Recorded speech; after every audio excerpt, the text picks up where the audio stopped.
Amin. Amin.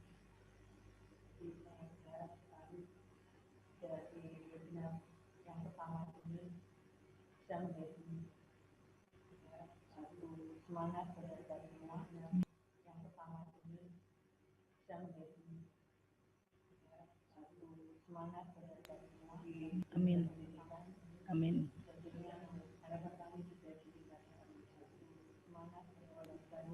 Amin.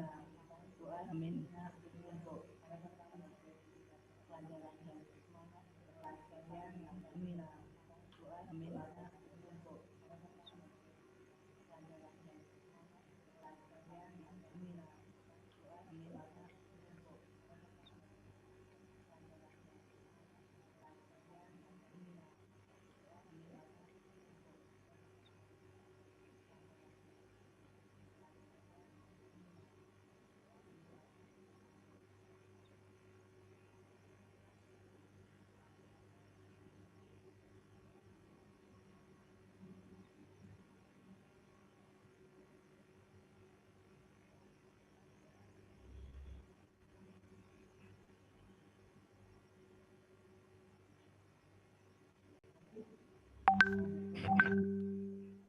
Waalaikumsalam warahmatullahi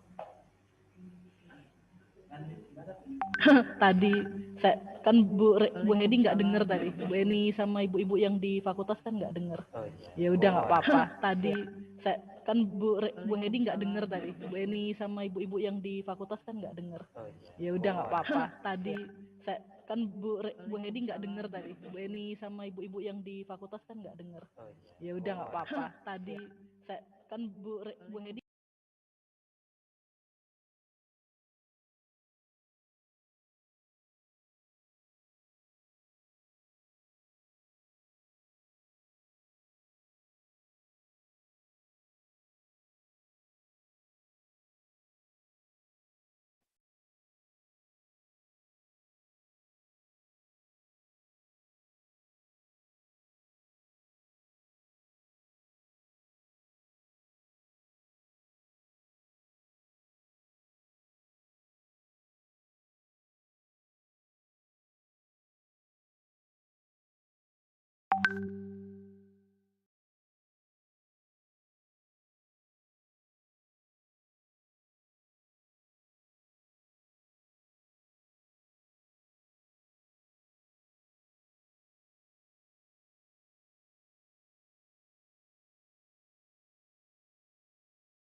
Indonesia dengan jiwa yang berseri-seri, mari berjalan terus, jangan berhenti, revolusimu belum selesai. Jangan berhenti, sebab siapa yang berhenti akan diseret oleh sejarah.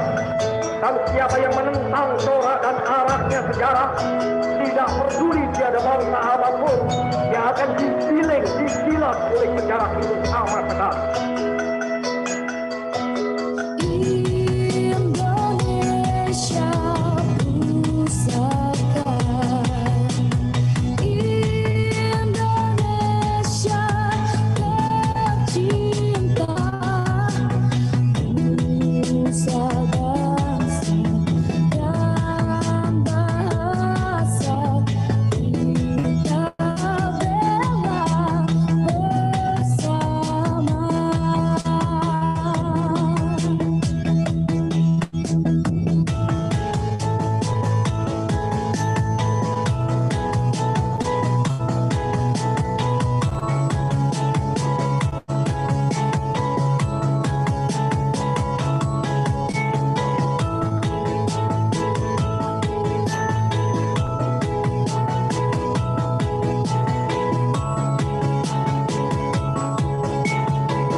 Banyak-banyak.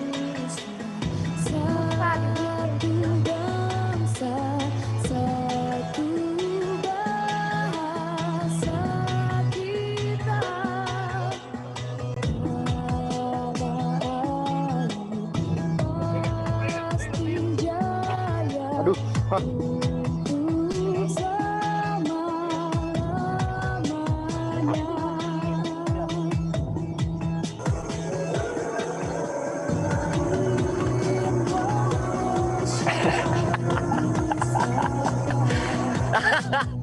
ya oke, pelan. Ya oke, stop. Ya oke, stop. Oke. Jangan berribut. Tidak berani.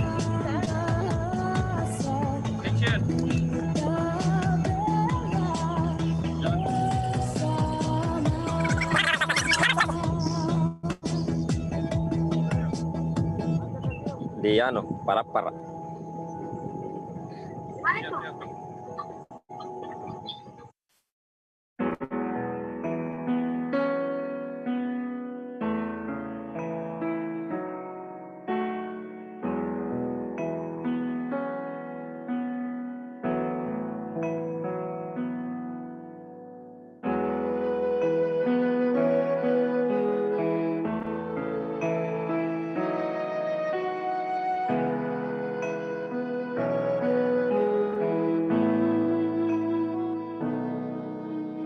Ku lihat Ibu Pertiwi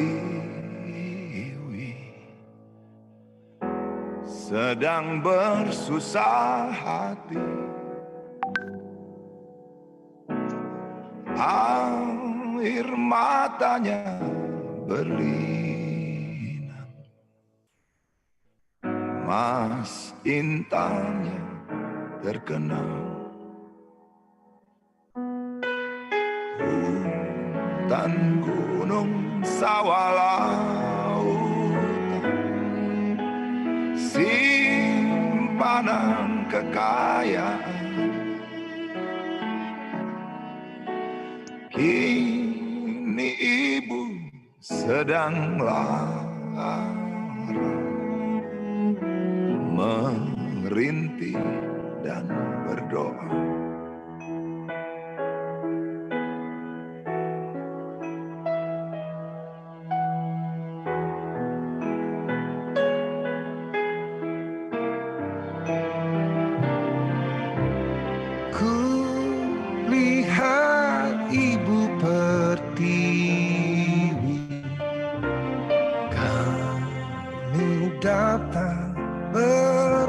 hati. Lihatlah putra-putrimu menggembirakan ibu. Ibu kami tetap cinta putramu yang setia, menjaga harta pusaka untuk nusa dan bangsa.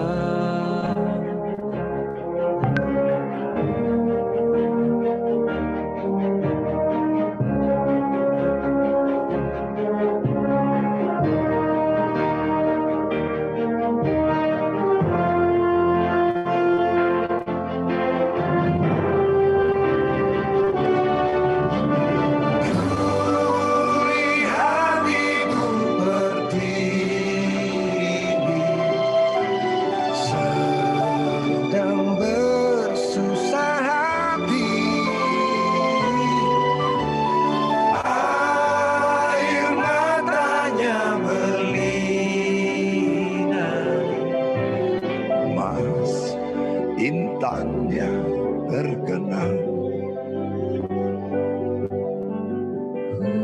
hutan, gunung, sawah, lautan, simpanan kekayaan. Kini ibu sedang lara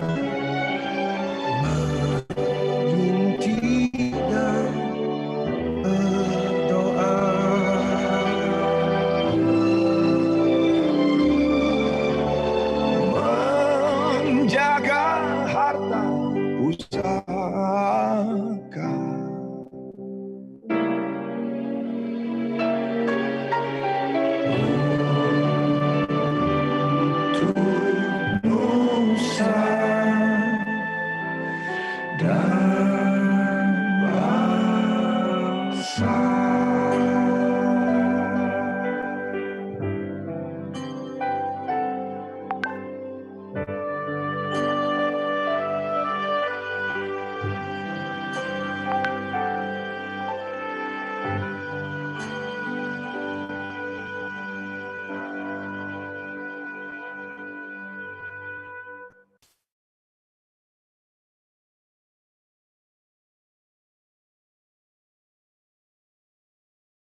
Kala kami meninggalkan tanah air pada tanggal 1 April yang lalu, kami menyerahkan keselamatan negara, tanah air, dan bangsa ini kepada seluruh rakyat Indonesia. Selama kami di luar negeri, kami memperhatikan benar-benar segala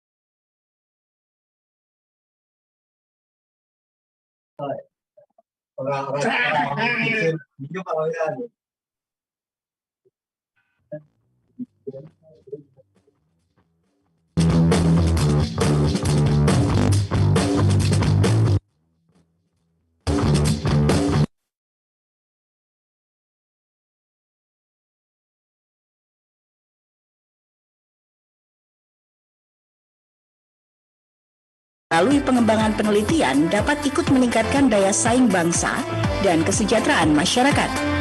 Pada perkembangannya, Universitas Jember telah berperan nyata dalam pengembangan bioteknologi yang dibuktikan dengan rintisan pembentukan Pusat Penelitian Biologi Molekul sejak tahun 1997 dan kemudian pada tahun 2014 dikembangkan Center Development of Advanced Sciences and Technology atau CDES.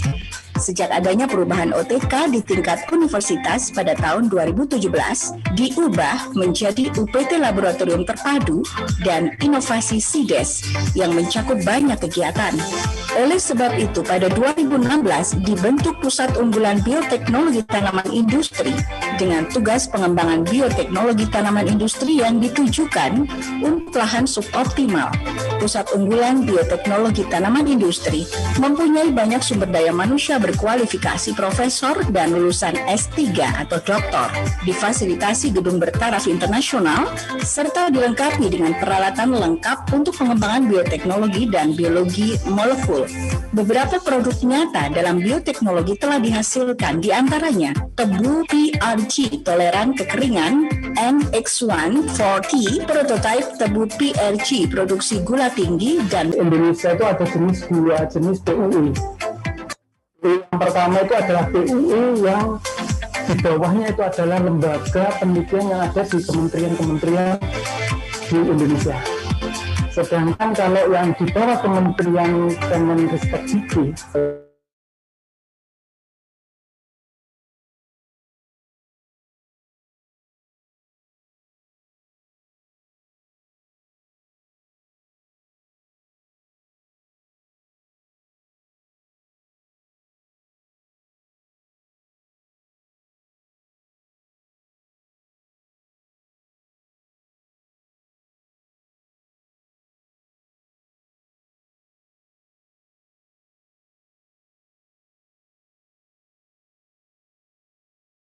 Nah, PUI itu terlahir berkat bantuan dari ISDB melalui programnya, sehingga pada tahun 2019 kita mendapatkan grant atau pengakuan dari Kemenristek yang melalui SK Kemenristek tahun 2019 bulan April. Nah, disitulah kita mempunyai mandat untuk mengembangkan bioteknologi untuk tanaman industri. Nah, tanaman industri yang menjadi topik yang kita lakukan itu adalah untuk cassava, padi, sama sugarcane atau tebu. Itu adalah 3 komoditas utama atau unggulan yang dikembangkan di Universitas Jember, dan melalui mandat tersebut kita melakukan beberapa penelitian-penelitian ke arah tanaman tersebut. 3 komoditas tanaman tersebut itu di bawah 3 koordinator peneliti utama. Kalau di cassava, koordinator peneliti ada Profesor Ahmad Subagio, sedangkan untuk sugarcane atau tebu di bawah koordinator Profesor Bambang Sugiharto, sedangkan untuk padi itu di bawah koordinator Dr. Ubaidillah. Jadi 3 peneliti itu yang menjadikan ujung tombak dari pengembangan tanaman komoditas tersebut. Sedangkan saya itu ada sebagai koordinator dari 3 kegiatan penelitian itu dan ditunjuk sebagai koordinator Pusat Unggulan Iptek Perguruan Tinggi Biotin yang ada di Universitas Jember.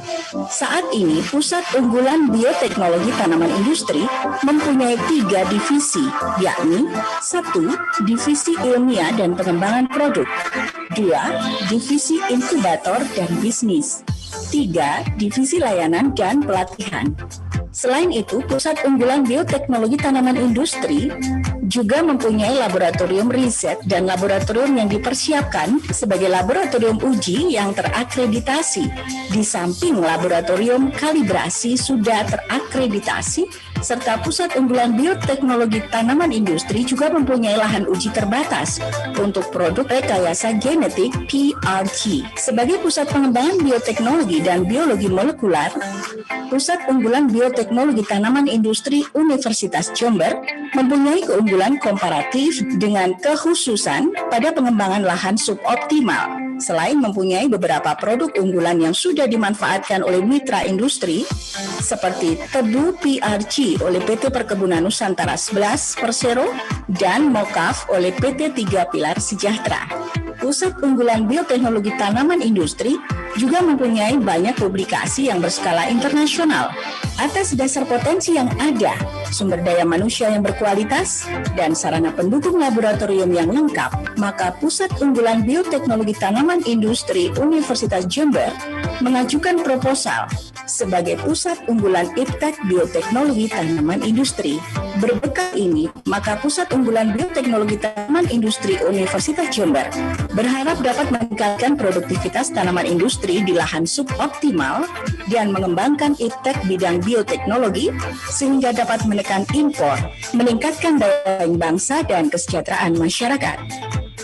Tugas daripada PUI PT Biotin sendiri itu bukan hanya melakukan riset, tapi adalah pengembangan inovasi dan gimana untuk bisa mencapai ke hilirisasi suatu produk. Adapun tugas yang harus kita lakukan adalah pertama kita melakukan inovasi-inovasi ketiga komoditas tersebut, terutama di bidang bioteknologi.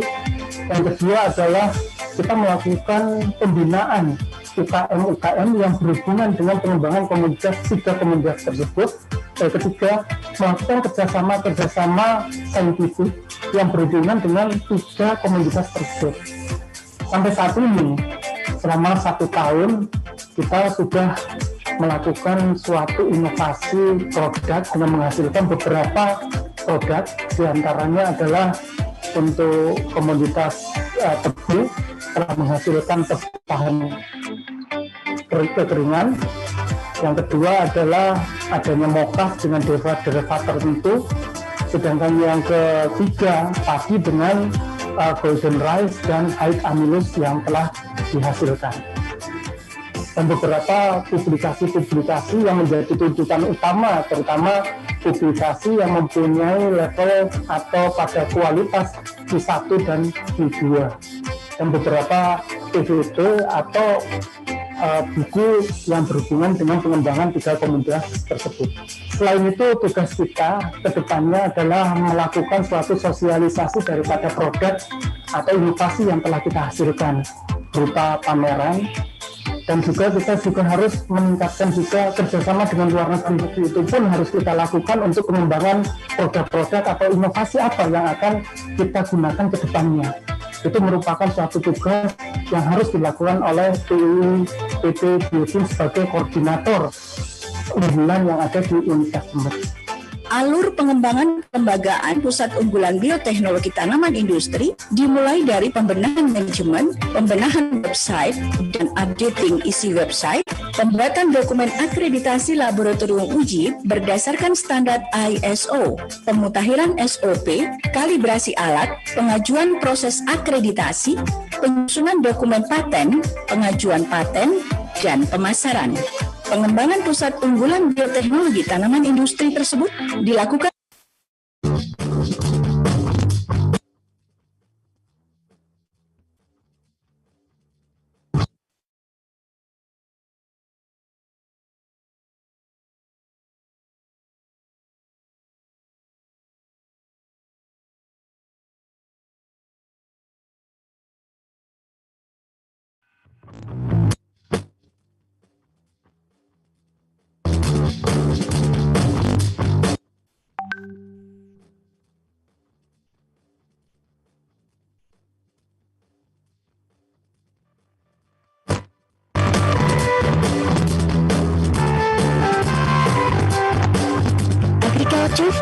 of Kadiri University was established on January 38, 1982.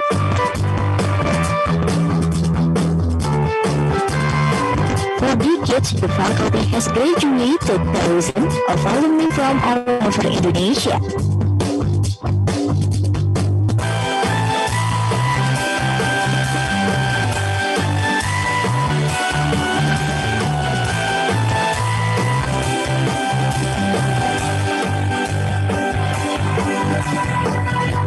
The vision of the Faculty of Agriculture, Kadiri University, is to have a commitment to character, competence, and excellence, as well as international competitiveness in the mastery, application, and development of science and technology in the field of agriculture in 2026.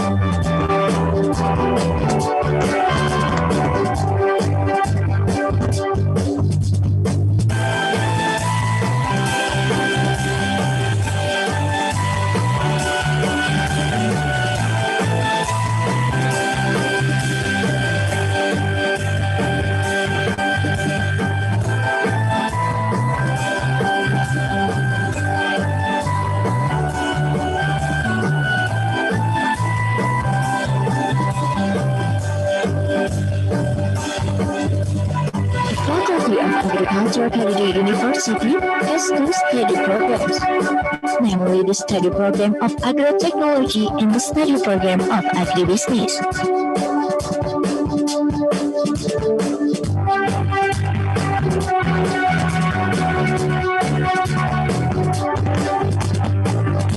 Various facilities at the Faculty of Agriculture Kadiri University include classroom equipped with multimedia facilities,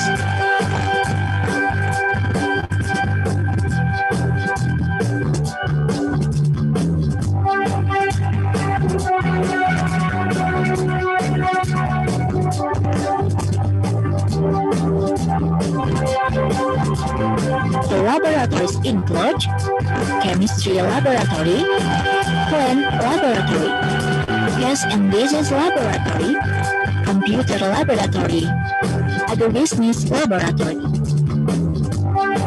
greenhouse and experimental field as a field practicum and research for students and lecturers.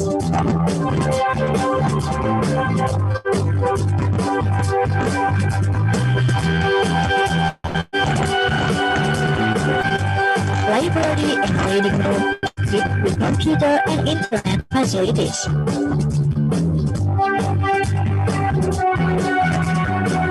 In addition to living activities on campus, students of the Faculty of Agriculture, Kadiri University are also active in academic activities, training, research, and other social activities. Among those activities are practicum for the agroclimatology course and meteorology, climatology, and geophysics agency or BMKG. The finance practical.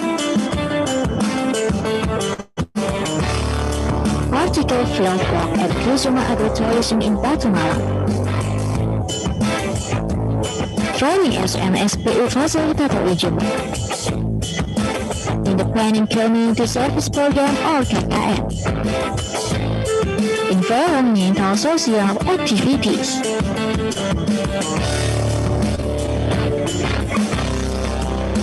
Food research, such as at the experimental land and traditional market.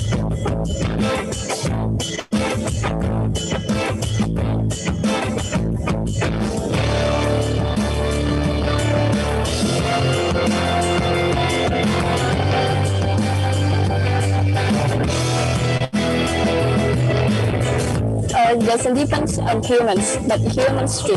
Study about agricultural science is now different contributing to Mother Earth. The reason is simple actually. I love nature, one kind of God's creation. For me, learning and working in agriculture is one way to show my gratitude to him. Mr. Soekarno said, farmers are pillars of Indonesian lands, and that's true, and I will be part of the pillars of my homeland, which will benefit in all areas of our life. Move together, maintaining food security. You are on your way, I am on my way, in the Faculty of Agriculture. Proud to be part of the Faculty of Agriculture, Kadiri University. Comfortable environment and loyal friends are very supportive for learning activities. I study in Faculty of Agriculture because I want to be an agricultural entrepreneur. I want to contribute to my country to be a production country, not just a consumer.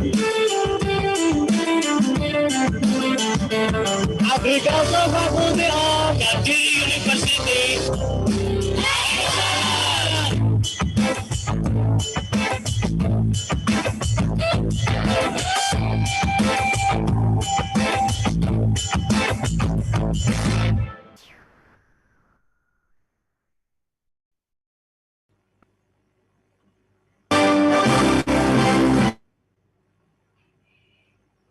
Assalamualaikum warahmatullahi wabarakatuh.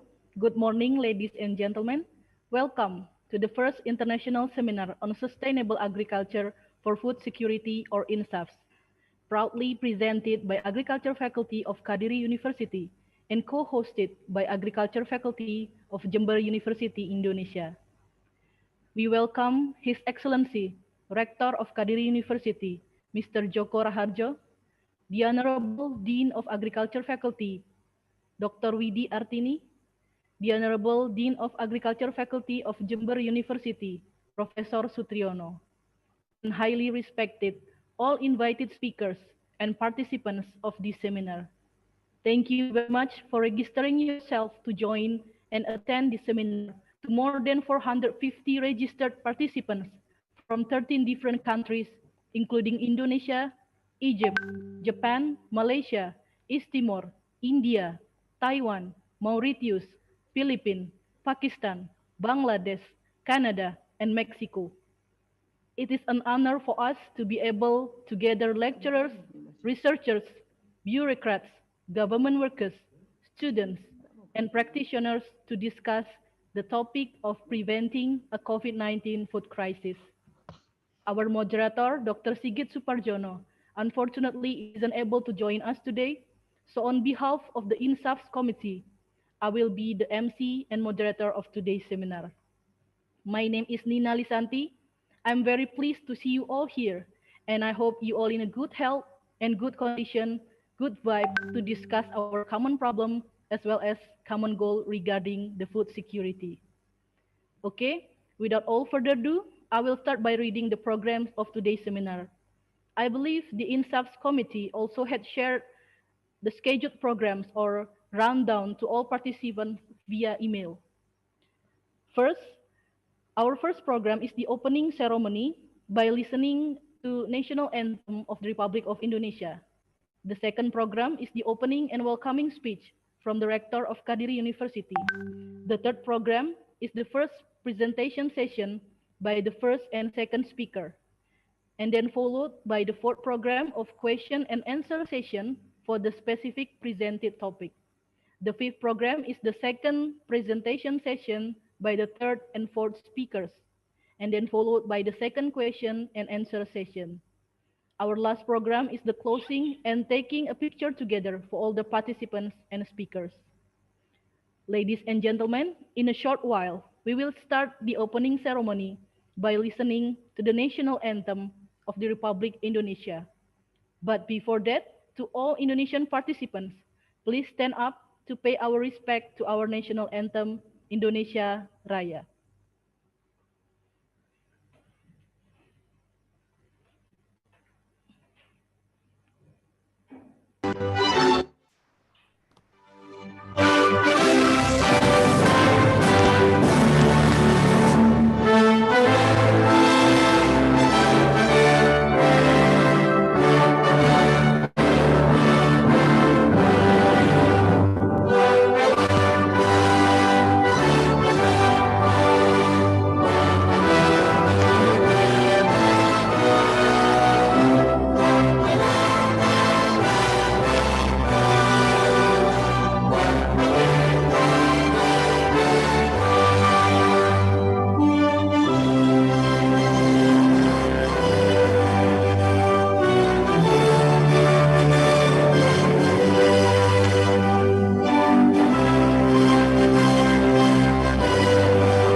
Thank you.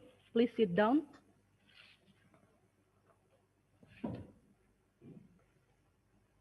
Our second program is the opening and welcoming speech from the Rector of Kadiri University. May I invite His Excellency Mr. Joko Raharjo for the speech. Mr. Raharjo. Yeah, good morning. Good morning, Mrs. Nina. Okay, great. Please, Mr. Raharjo, you can start the speech, sir. Yes. Assalamualaikum warahmatullahi wabarakatuh. Good morning, ladies and gentlemen. Waalaikumsalam. The Honorable Dr. Widi Atini, Dean of Agriculture Faculty, Kadiri University, as the host of the academic event. The Honorable Professor Dr. Siono, Dean of Agriculture Faculty of Jember University, as a co-host of this event. The Honorable all invited speakers, Professor Tri Agus Siswoyo from Jember University, Dr. Juwaidah Sarifuddin from University Putra Malaysia, Mr. Kengo Fukui from Chitose Agriculture Initiative, Japan, as well as all participants of this international seminar of sustainable agriculture for food security. First of all, let us give thanks to Allah Subhanahu wa Ta'ala, the Almighty God, because with this permission, today we can meet here to attend in this event.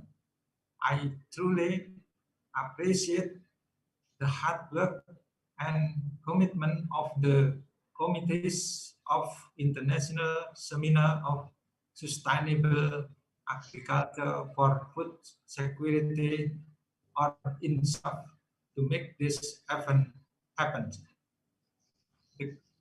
The COVID-19 pandemic brings complex issues to global food security. This worrying situation often affect during and post-pandemic. The food crisis that will last for a long term is our responsibility, because food is a basic human need. Food availability, access, stability, and food safety will always be the concern of all parties, including academic, government, practitioners, and society must work together to overcoming this.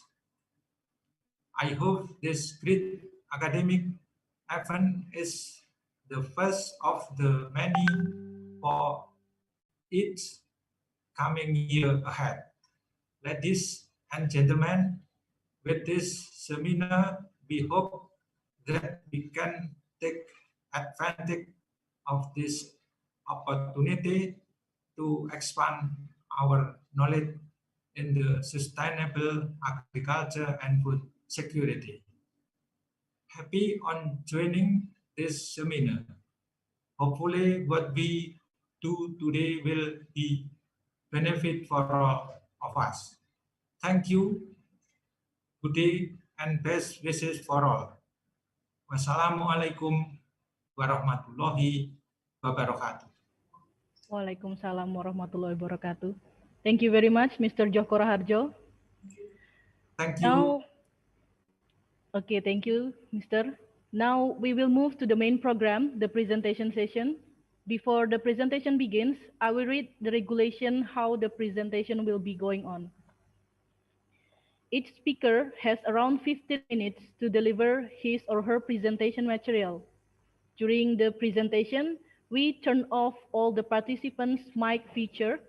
However, participants are invited to ask questions or make comment or discuss the presented topic for each speaker through the chat feature, both on the Zoom application and YouTube live streaming or our other social media platforms accounts. Participants can use the raise hand feature if you want to ask directly or interactive with the speaker in the Q&A session. Due to limited time scheduled for the Q&A session, our team will select up to 3 questions or more, depends on the time left for the session. I will read this question for the speakers, and also depends on the time left, we will open the opportunity for interactive Q&A session. Okay, ladies and gentlemen, the first speaker is Dr. Widi Artini. She is the Dean of Agriculture Faculty of Kadiri University. Assalamualaikum. Good morning, Dr. Widi.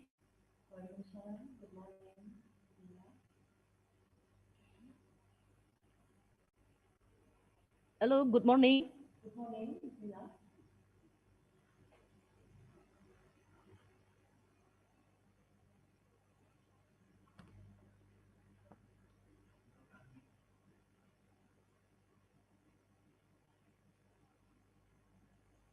Hello, good morning, Dr. Widi. Good morning. I cannot hear your voice.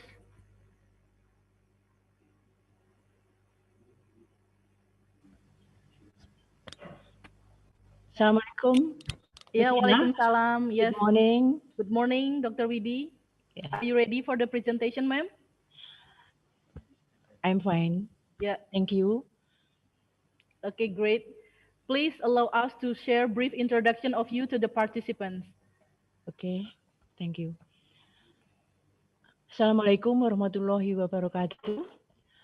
Good morning, ladies and gentlemen.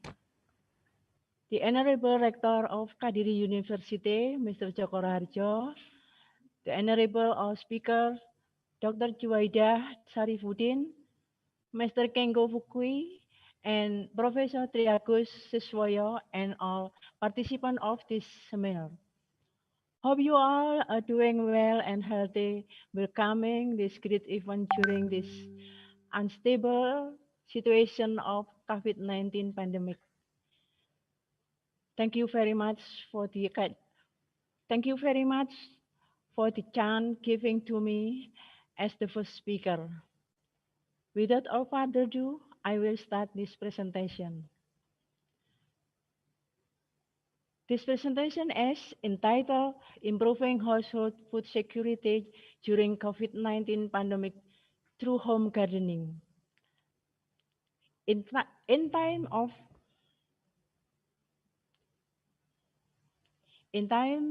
pandemic and the accompanying economic crisis, food security is key concern for government throughout the world, including Indonesia, as the first level of Maslow hierarchy of needs. The availability as well as both physical and economic access to food must be guaranteed. The COVID-19 pandemic undoubtedly brings complex issues to food security, namely with regard to global coordination and trade, including in food and agriculture products. Production has slowed down. Transportation and logistics have become a challenge. Distribution channels are obstructed as borders have been shut. Now, countries have to carefully strategize how to ensure their own food supply, not only to get through the pandemic, but also to control inflation. According to the World Food Programme, at the beginning of 2020,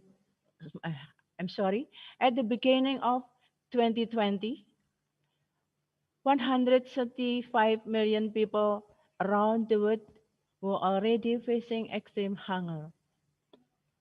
That figure could rise to 165 million people by the end of this year. So, how can we achieve food security during this COVID-19 pandemic. According to the Food Summit Declaration, food security exists when all the people living in the household have physical, social, and economic access to sufficient, safe, and nutritious food at all times. Generally, home gardening refers to cultivation of a small portion of land around the household or within walking distance from the family home. Home garden can be described as a mixed cropping system that encompasses vegetable, fruit, plantation crops, herbs, spices, ornamental and medicinal plants, as well as livestock and fishery that can serve as a supplementary source of food and income. My own research also focused on the development of the utilization of home garden for household food security. Here we can list 5 characteristics of home garden. First, located near the resident. Second, contain a high diversity of plants. Third, production is supplemental rather than a main source of family consumption and income. Fourth, occupy a small area. And 5 is a production system that the poor can easily enter at some level.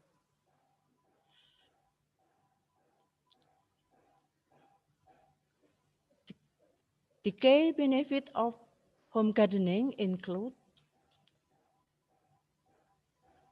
improved food security, including food availability, accessibility, stability, and food safety. Increased availability of food and better nutrition through food diversity. Improve family income, enhance rural employment through additional or off-season production. Environmental benefit from recycling water and waste nutrient and maintaining or increasing local biodiversity.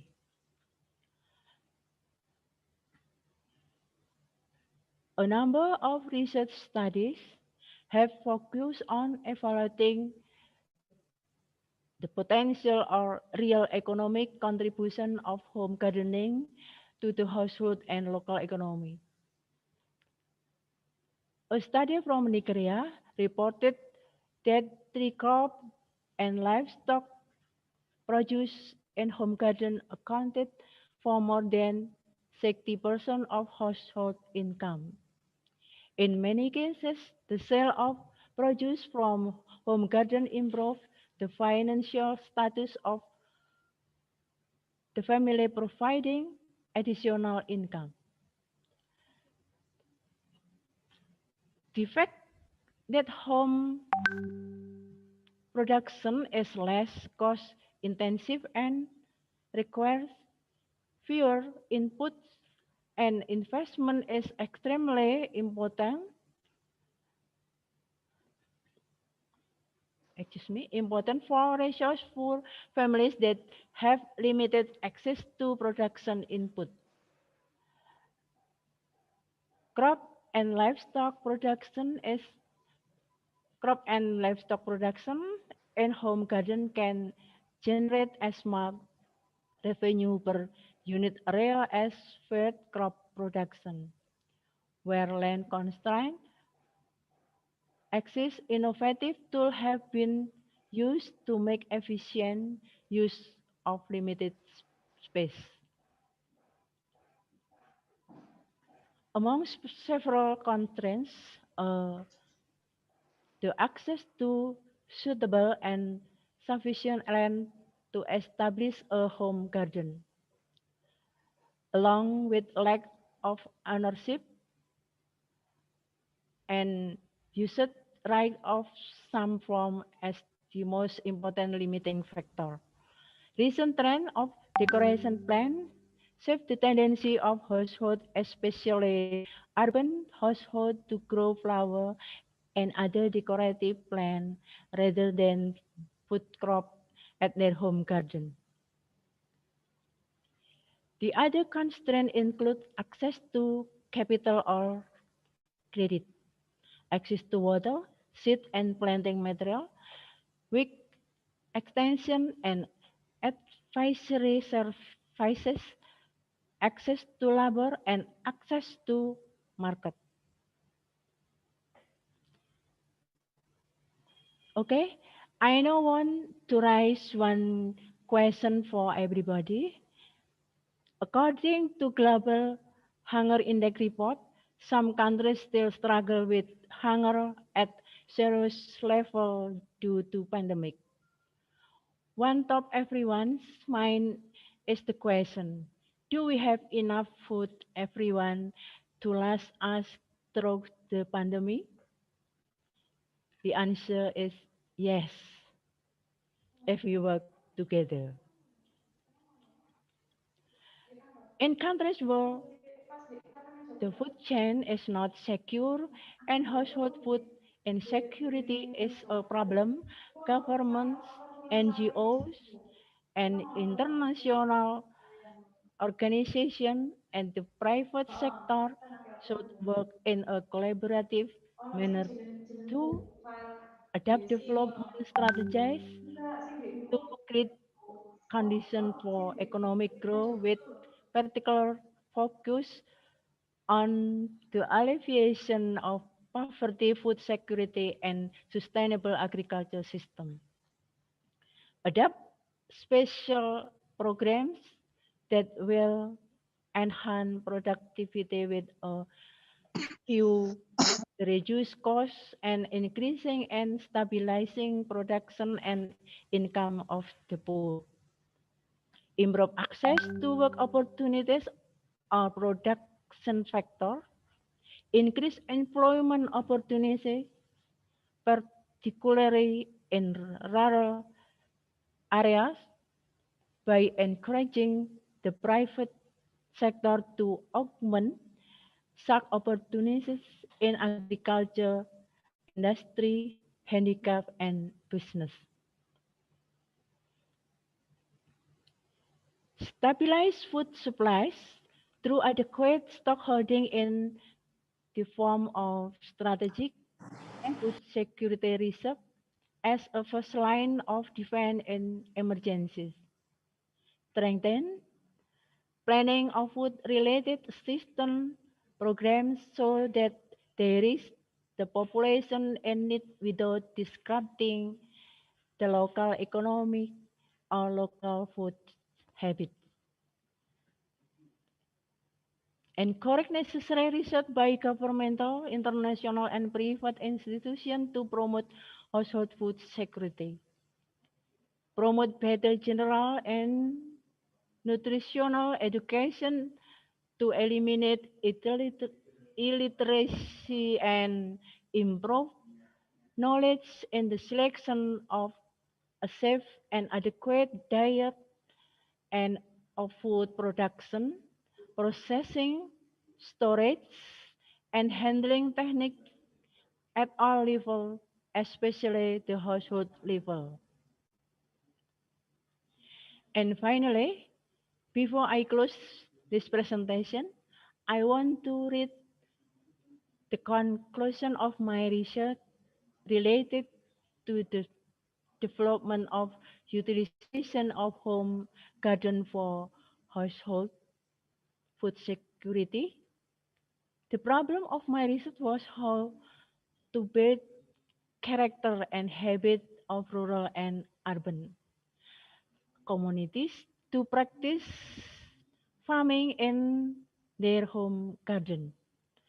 The result showed that habit is driving force of mind to practice. Once an individual having a habit supported by capital and in the position of specific field, the practice will happen. This is also in line with the habitus theory of Bourdieu. Here I show you some home gardening implemented by communities in several locations of my research in East Java, Indonesia.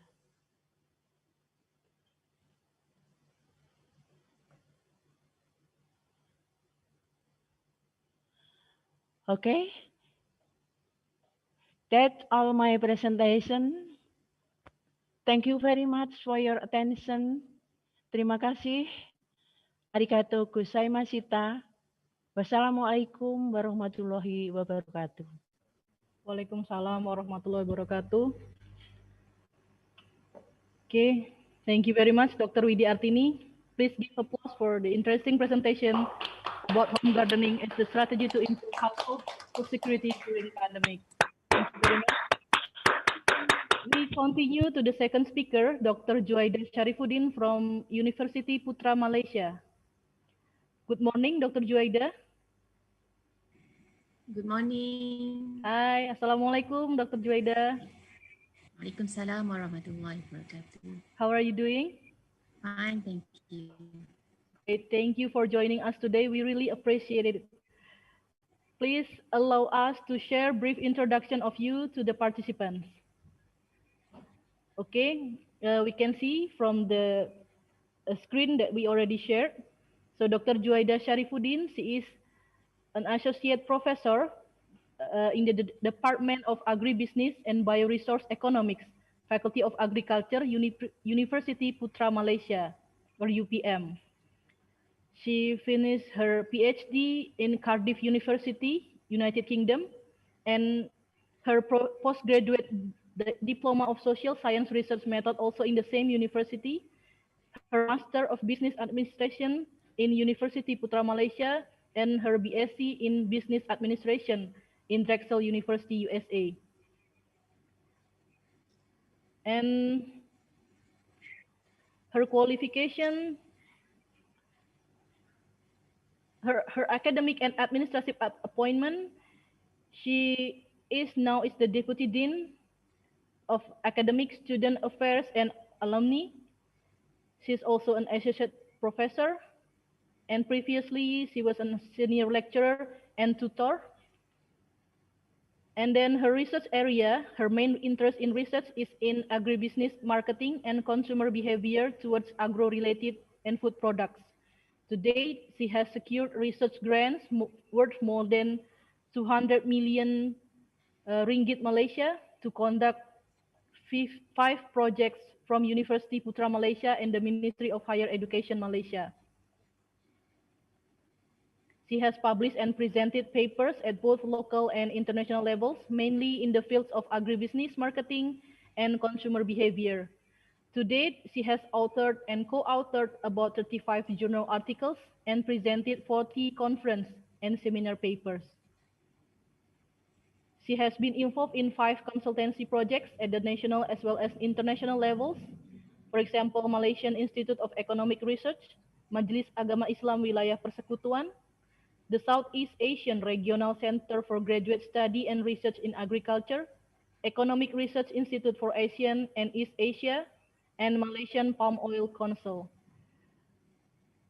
Okay, that's the CV brief introduction of our second speaker, Dr. Juaida Sharifuddin. So ladies and gentlemen, please give a warm welcome to our honorable speaker, Dr. Juaida. Dr. Juaida, please, you can start your presentation. Okay, thank you very much. Thank you very much to University Kadiri for inviting me for this session. So I can share my screen, yeah?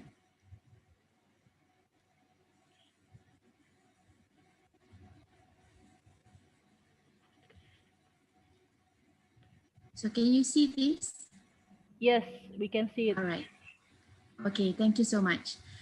So my lecture today is on food crisis and COVID-19. This is through Malaysian experience, what we have experienced since the beginning of the year and how it affects our food security.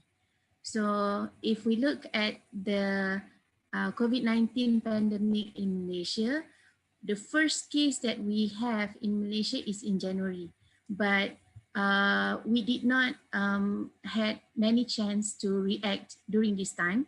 But what we did was in March, we had recorded the largest cumulative number of confirmed COVID-19 in Southeast Asia. So that actually had us in surprise. What we did was 18 to 30 March, we had movement control order. This is lockdown, the serious lockdown that we cannot go out of our house during this time. So it is extended through April, phase 2, phase 3 until May. And then the condition is getting a little bit better in May. So we have CMCO, Conditional Movement Control Order. So by end of May, by early June, we can already open our school and we have been to our offices. So during this March and May, until May, we have two rise of COVID-19 cases actually. And then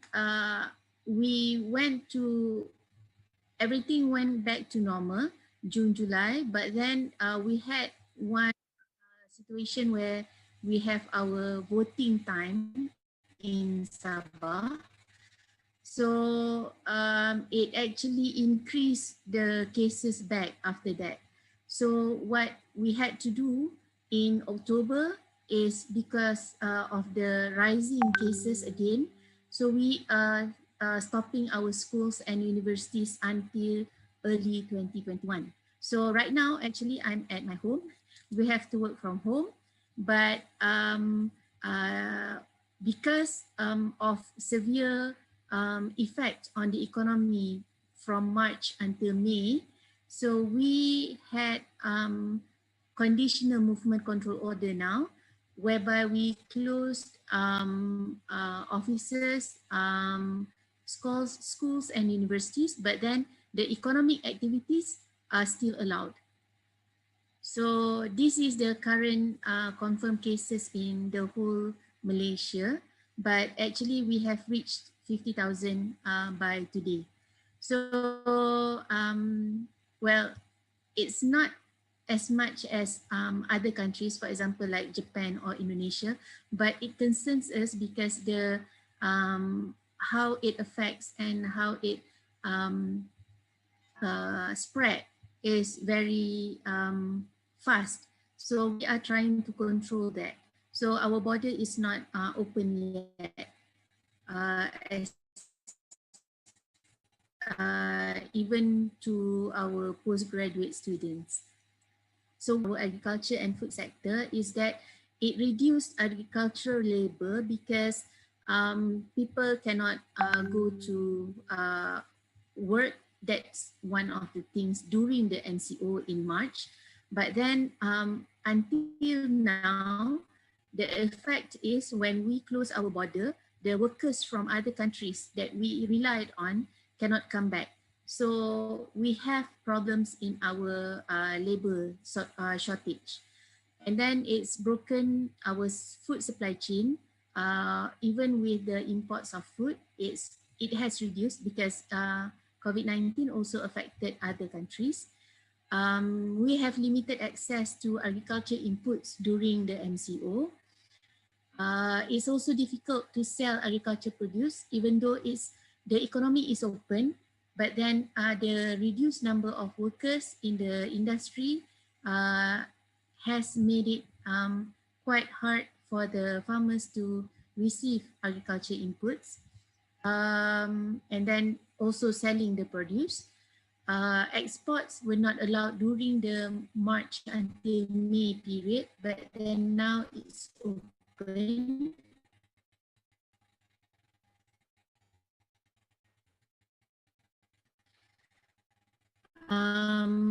During the March to May, actually we have problems. So when the border is not open, farmers, imports were affected too. Even though we still receive imports from other countries, but it has reduced. And also closure of restaurants during the pure MCO, but now it's open. But because of the social distancing that we are practicing, there's a lot less number of people eating at restaurants. So what Malaysia has done is that the government has created stimulus plan for the economy since February. So this this February, 27th of February 2020, this is the current government at that time measures. Is it okay? I cannot really hear your voice. The connection is not okay. Okay, now it's okay. I'm sorry. All right. Yeah. Okay. So the first economic stimulus plan was given during the February. That means before our NCO. And then during the NCO itself, because nobody can go out and work, so the government has give some stimulus package for the economy to survive. So they have given the name Prihatin, or it shows that the government is taking care of the people. Okay. And in April, they also, the previous one, the March, is for individual citizen. For April, the government has announced stimulus for the companies because they are very, very affected at that time. So what they had is for wage subsidy, tax deduction, and all this, loan interest rate abolishment. So the government has done this in April. In June, because the economy has opened again, the government have three components of recovery plan, which is the first one for the citizen, the second one is for the businesses, and the third one is for the whole economy, to stimulate the economy. So we see that this has helped the economy and also the people to at least survive in this COVID-19 pandemic. So going to, when we look at agriculture and food sector, so the government has also looked at this food crisis to prevent food crisis in Malaysia. So they have had some actions looking at specifically to the agriculture and food sector beginning of June 2020.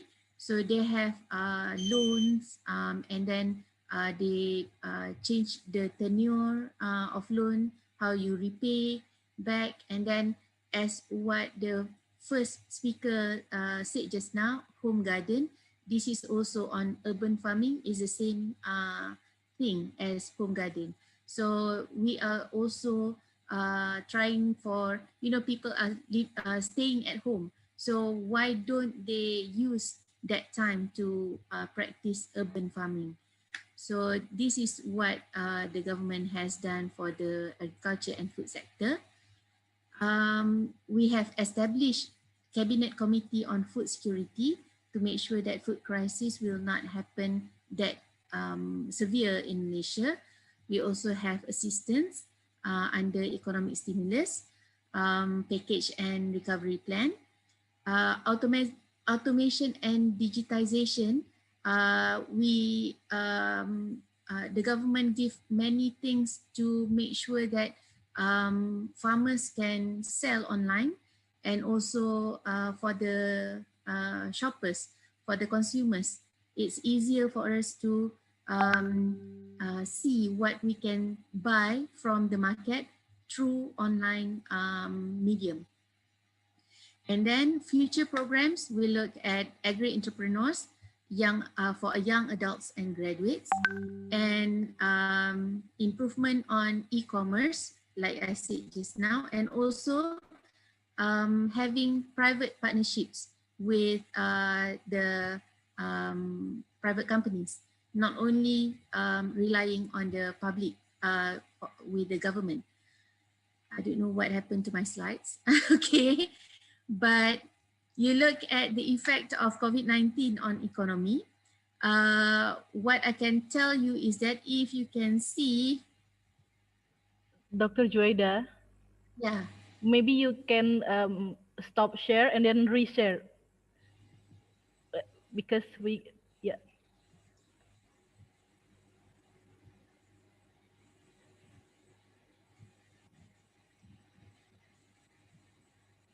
okay. Okay. Might be this is better. Yeah, this is much better. Without all the scribble. Yes. All right. So the effects on COVID-19 for the economy and companies, actually, there are companies that cannot survive. And then more about on the source of income because of no sales and revenue during MCO. And then so many people are having to work from home. There are also people who receive half paid. They have to take half paid leave. And then for the tourism sector, for example, transportation sector, most of them have lost their job. So that is what is based on the survey from April and May. If you can see this, the main thing that they show here is estimated duration for companies to recover is more than 6 months. Most of them said that it will take them more than 6 months to recover. And then 1.9% is already closed shop. They cannot survive anymore. And based on the survey, they also are very satisfied with the Prihatin recovery plan that has been given, but there's also people who are dissatisfied. So there are more things that the government has to do for next year. So what we have declared for budget 2021, this one I take only for the agriculture and food sector. So you can see here, it's more going towards organic agriculture projects, assistance for farmers and fishermen, for aquaculture, high impact and high value farming project. Also, we are going to do something for the forest plantation development. This is for sustainable. And also this is for rubber latex production and also furniture. So it's going to cover, hopefully, majority of the agriculture and food industry players. So if you look at the modernization of agriculture sector, there are going to be some industry that will be focused on for agriculture, and also penternakan is livestock, okay? High value livestock. And then e-satellite using drones, AI and all this, we are trying to give that to the farmers, but at the same time, because our farmers are not, most of them are small and medium enterprises. So we are trying to get the technology at a affordable value, okay, because SMEs. And then that is what we are trying for 2021, to make sure that we can survive and we are not going to face a very serious food crisis in our country. And also, if you look at this is for SMEs. It's for agriculture and food sector. This is mainly the budget 2021, what the government has planned out for improving the condition of our own SME. So hopefully, we pray that COVID-19 is going to, I don't know, it's not going to go off, but at least we have some vaccine or something that we can rely on so that we don't go into the movement control order as we had. So it's finished for us 2021. So we look for a better 2021. Thank you. Yes.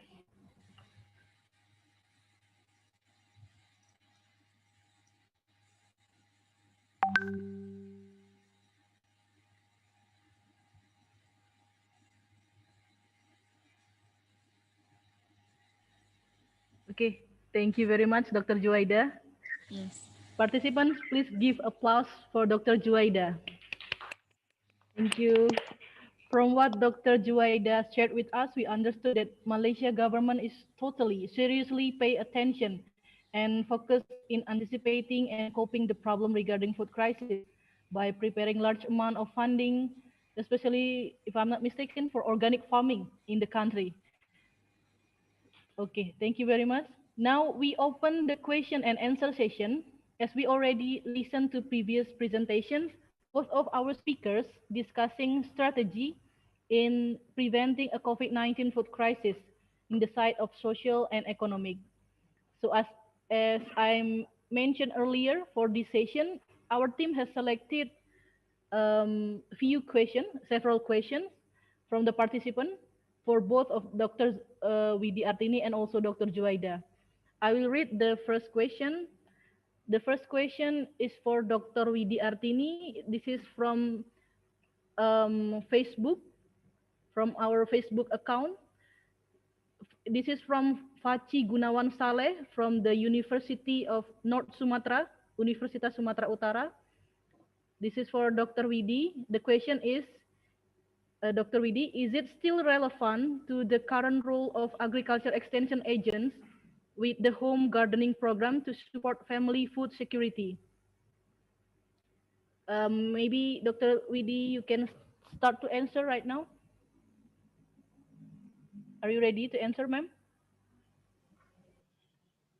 Thank you. This answer, the role of extension worker is still very relevant. Apart from being a motivator, and it's also expected that they will, as an initiator of each household, to carry out these farming activities. I'm working and doing research in this area of agricultural extension for urban farming. So I know for sure that extension services is one of the driving force for the activities of home gardening. Habit is the driving force of mind to practice. Once an individual having a habit, supported by capital and in the position of specific faith, the practice will happen. This is also in line with the habitus concept of virtue. I think this is my answer. Okay, thank you. Thank you very much. Thank you, Dr. Widiartini. Now we move to the second question. This is from the live Zoom chat. The question is from Rifani F. Hosang from the Institution of Agriculture and Fishery, Kota Mobagu from North Sulawesi. The question is for Dr. Juwaida. The question is, what is the marketing policy for good organic product results so that business actors get more profit from unorganic business actors? Is it clear enough, Dr. Juwaida? Yes. Okay. Thank you for your question. On the marketing side for organic versus unorganic product, actually that one will be depending on the market itself, the market force itself, because it's going to be decided upon the consumer themselves, whether they want to pay for higher valued product or not. That one will not be controlled by the government, because government only control prices for the necessity things. So organic vegetables, organic produce, this one has already fall under luxury. So that will depends on demand, and we see that the demand is there in Malaysia right now. So that's why we are pushing for organic products. But then there are also people who cannot afford for organic products. So there will be still market for unorganic product. It will be balanced based on the demand from the consumers. I see. Okay, thank you very much, Dr. Juwaida. I hope it answers the question from the our questioner. And then now there is an interactive question from Miss Naning. Miss Naning? Yeah. Hello? Yeah. Hello. Yeah, Bu Dina. Yes, you can start asking to whom you will ask. Yeah, okay. I hear. Waduh. Yes, you Bu can Dina, start. you can hear Yes, me? yes, I can hear you Okay. clearly. Assalamualaikum. My name is Naning Lalatul Fitriah. I'm from Agriculture Faculty, University Kadiri. Okay, I have a question from Mrs. Widi Artini. My question is, during the COVID-19 pandemic, to maintain family food security by home gardening. Nah, in urban areas, it is known as urban farming. How is the influence of urban farming from the economic aspect for the family?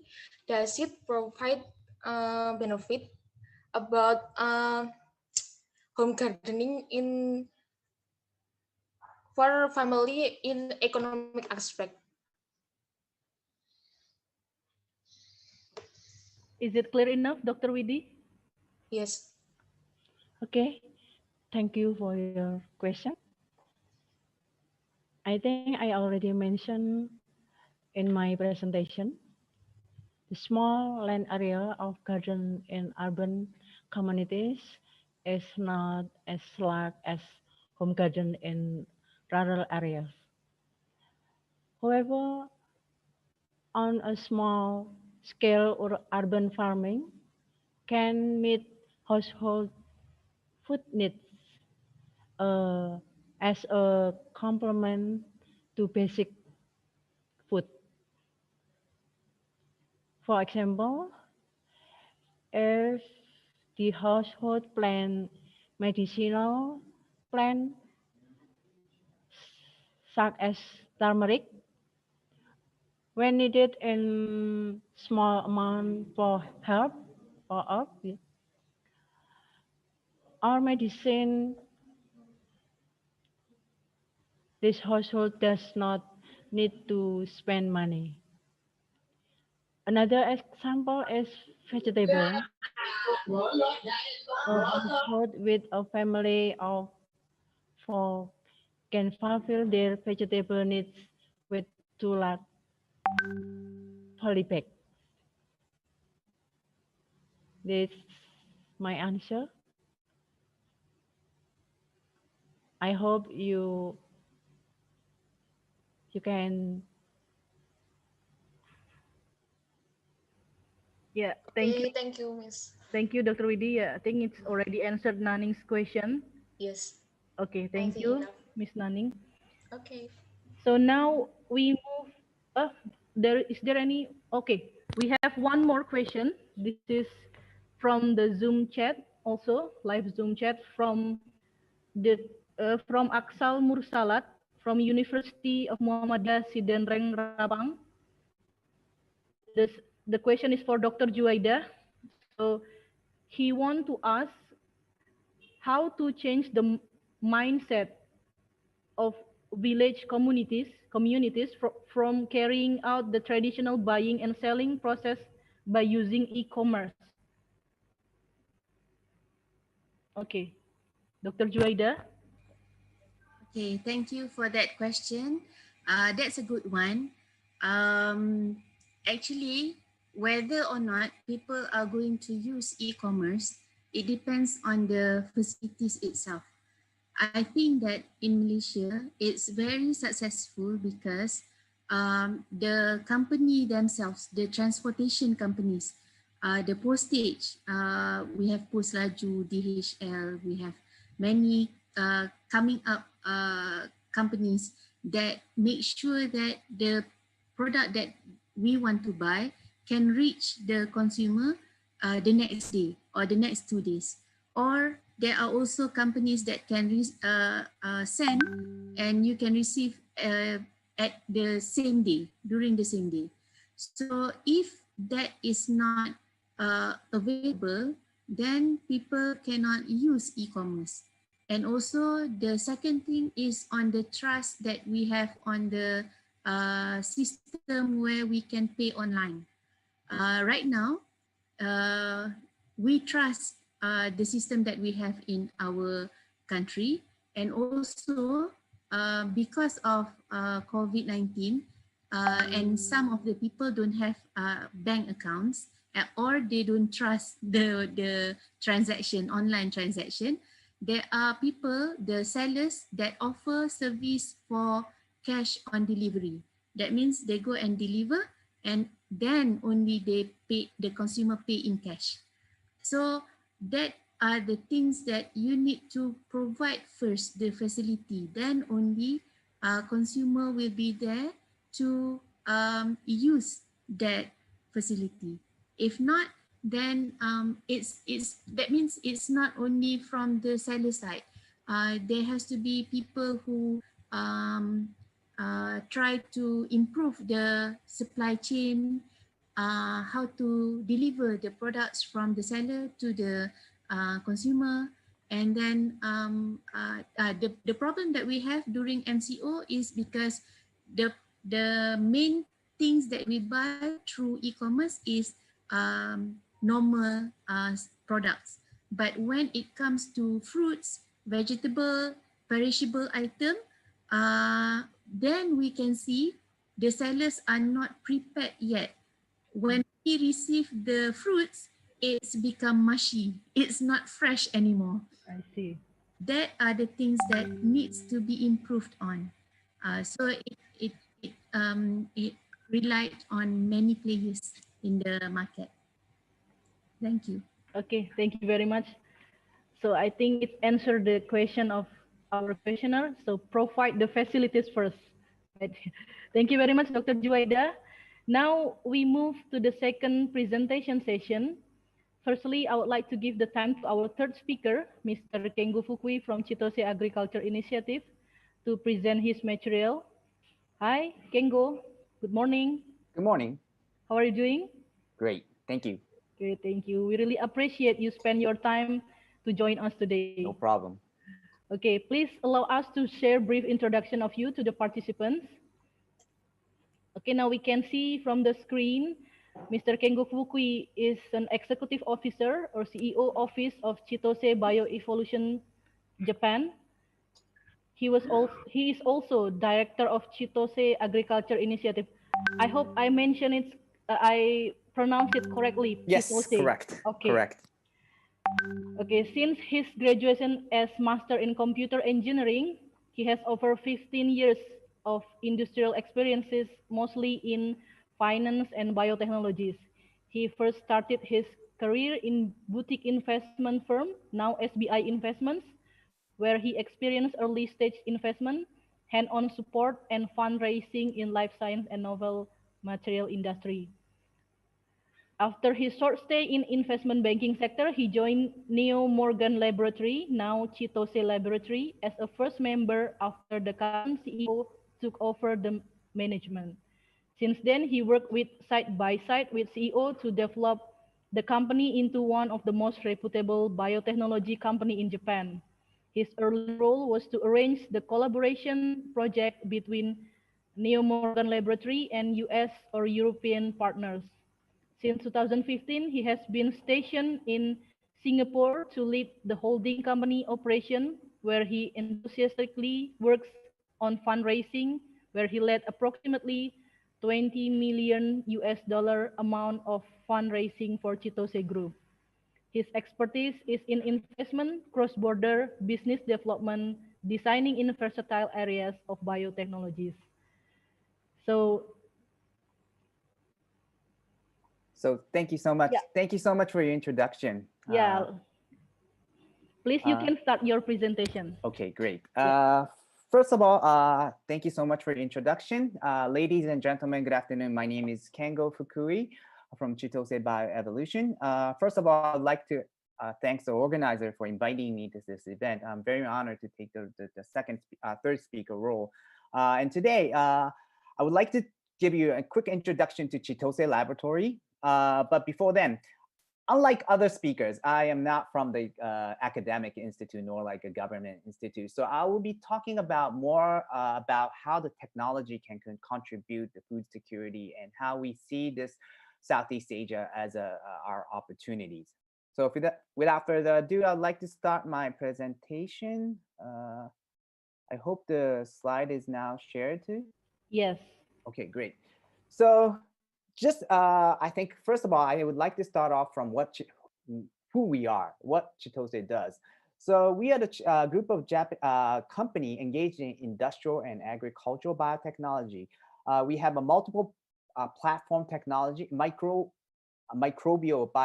platform technology that allow us to penetrate the industry like chemical, energy, agriculture, environment, and food nutrition down to life science. So like unlike the general like biotechnology company, we're the expert in manufacturing. So not like pharmaceutical, but rather like how can we produce the compound or product out from platform like algae or microbe or even an agriculture. So that's where we are very much good at. So Chitose in snapshot, we're incorporated in 2009. Currently, we are the group of 11 subsidiaries throughout 7 countries. Most of them are in Southeast Asia. We consist of approximately 100 staff, which three quarters of them are scientists or some engineers who's been engaged in some kind of technical development. So as I mentioned, we are Japanese-oriented, originated company. So we have a research and development division in Japan. However, we in fact have a headquarter in Singapore, which I am stationed right now, basically to install this developed technology into Southeast Asian region. So as a group structure, as I mentioned, we consist of 11 companies. On the top, we have a holding company, which is Chitose Bioevolution, located in Singapore. Beneath that, you can see that there's a company called Chitose Laboratory. This is our technical powerhouse, which does all the R&D in Japan, with a 4-unit, microorganism unit, algae unit, cell line unit, and flora unit. And holistically combining this, we have a new division which is basically focusing on AI and IoT right now. Once the technology is developed in the Chitose Laboratory, we will curve out this company as an independent company. So, so the 8 companies so far you can see over here is the company that we successfully so far curved out. Today, I would like to give you a quick introduction to the company Chitose Agri Laboratory, Chitose Agriculture Initiative, which I do manage, and also to Belmo. Before going into detail, these are the, as I mentioned, we are tech-based company. So we have a two top-notch technology capability in Japan. One is called Nogawa Lab in Kawasaki, right outside the Tokyo metropolitan, focusing on bacterial and fungal culture lab. On the right hand, you see KSP Lab, where we have a algal and mammalian cell cultivation capability. Here, I think you can see there's almost top-notch equipment like DNA sequencer, analysis machine, cultivation, down to some of the small-scale bioreactor to replicate the condition in Southeast Asia. So of course, we're not only doing the R&D, but we are also implementing these technology to the local site. One of which is some of which is like eco-friendly palm plantation, where we are supplying water treatment, organic water treatment solution to palm plantation for their palm oil mill effluent water. We also have the capability to collaborate with local academic institute. Here we give you some snapshot from a collaboration with academics institute in Sarawak. So again, today's topic, I guess, was how the corona may affect or may cause a potential food crisis in the future. Now, I quoted from Time magazine how coronavirus is exposing the world fragile to fragile food supply chain. And again, March 31st, 2020, some of the United Nations Associate has announced that we may face this food crisis due to the disruption of this food supply chain. So again, the background of this is coming from meticulously designed global logistics chain. Nowadays, we can technically buy everything, even the product that's been produced in the other side of the world. We can buy, for example, in Singapore, we could buy like food from Japan, food from the United States, food from Europe. So that all consists based on this like global supply chain. Now that like coronavirus has disrupted this food chain, I think the people are getting aware that like this may cause some issues in the for the food security. So sorry. So I guess the next question would be, how can like agriculture or industrial biotechnology can contribute during this situation? Of course, if we were like pharmaceutical company, we would be able to develop like vaccine, but we're not. We're just we're basically good at producing food or manufacturing the product out from biological platform. So how we see this is that if the problem is this meticulously netted global network, how we can contribute is like basically simplify this global logistics, which means utilize the unused land to supply foods. So long story short, how we do it is trying to make it local, more accessible area. Two of the projects that I will introduce from now is associated with this make it local. And of course, we've been doing this for more than like 1 year. So it's not really designed to meet this food crisis. Rather, our intention was more to reduce the carbon dioxide used during the logistics and make the more like agriculture sustainable in the Southeast Asian region. So first of all, Chitose agriculture. So what we do is we basically produce a Japanese quality strawberries in Malaysia using the sustainable technology or eco-friendly technology to basically encourage local farmers to come into more friendly, more sustainable technology, or rather like, yes, for like more sustainable technology. We have a Japanese expert station in a place called Cameron Highland, which is maybe 2 hours away from Kuala Lumpur, to control and to handle this operation. It's currently been sold in both Kuala Lumpur and Singapore. And well known as a like Japanese quality strawberries. So just to give you the whereabout of this Cameron Highland, of course, many of you are maybe from Malaysia, so I may not have to explain you.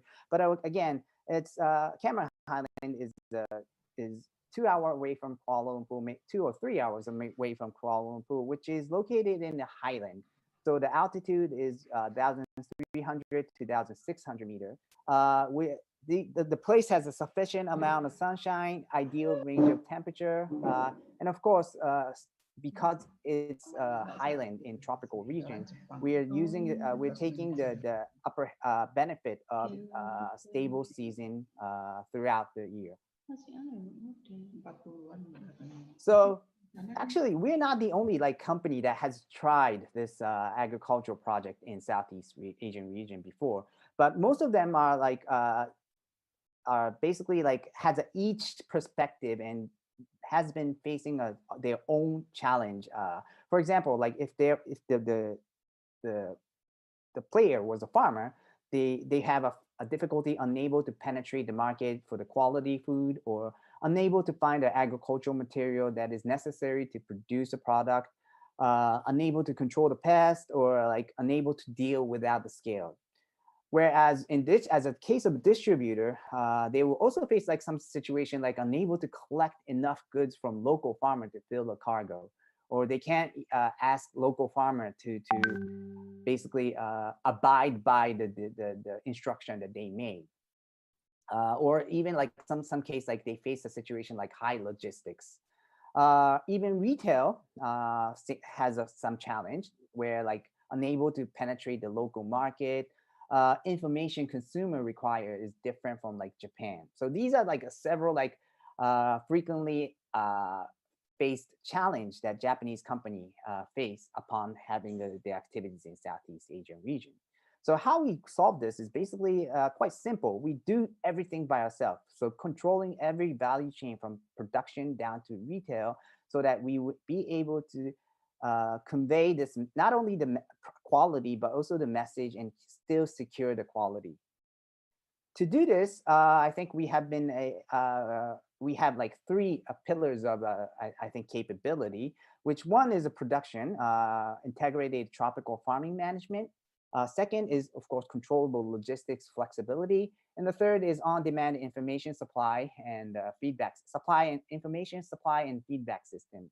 So this holistic value chain to deliver the Japanese quality has enabled us to reach out to gain kind of like a niche market in Singapore and Kuala Lumpur. Now, I'd like to, I will not go into the detail about the rest of the pillars, but just to give you the ITFM, Integrated Tropical Farming Management System, I just wrote some difference between Japan and Southeast Asia. So these are the like actual difference that we found when we came to this region 4 years ago. So for example, Japan, we have like 4 seasons, we have a seasonal climate. Whereas in Southeast Asia, although it's mild, it's still a tropical climate. We also have a monsoon.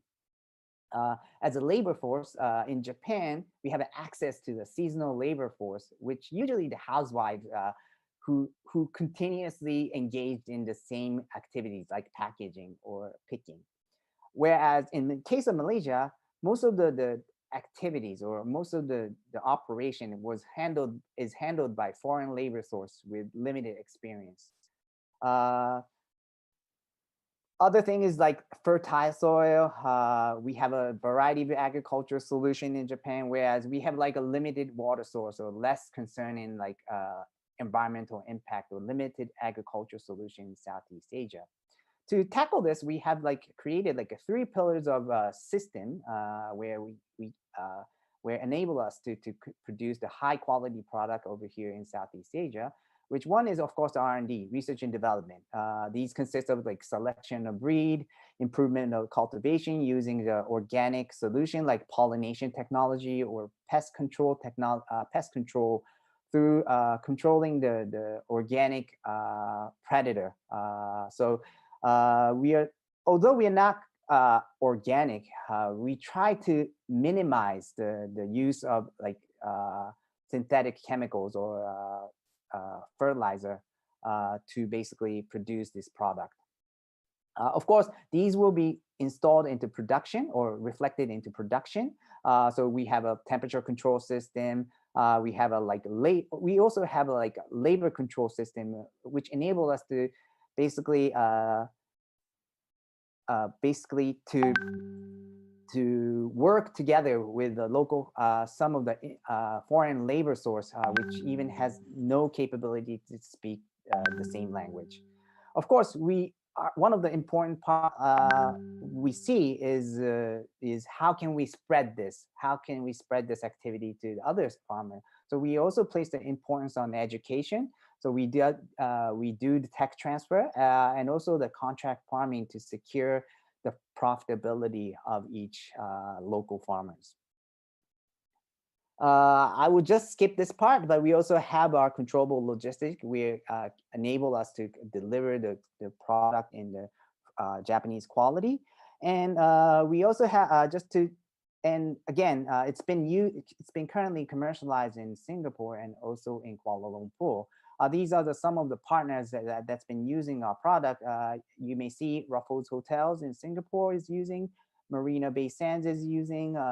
It's also been sold in places like Isetan or PS Cafe that has been using our strawberry. So again, one of the advantage, I think one of the beauty of a product is we can supply this high quality throughout the year. Whereas in Japan, it's usually it's a seasonal. It could be only made during the winter. So during this COVID crisis, of course, at the beginning, we faced some challenge, although because there was a restriction in import from Japan, now we're finding some of the cake shop or restaurant who's keen to change their product to more our product because it has a more stable supply. Now, currently, we're trying to expand this in Indonesia too. So replicate this in Indonesia and hoping to provide this in Jakarta soon. So if you have any interest, please feel free to reach out to me. So as a second project, I would like to introduce quickly about Tabelmo. So Tabelmo, I think one of the latest topics that's been spoken was the impact of the impact of the protein. So I think the many parties are currently looking for the alternative protein beside a meat like cattle or pork. Again, this is due to the impact of the dimension and water resource and carbon dioxide necessary to produce this basically animal-based protein.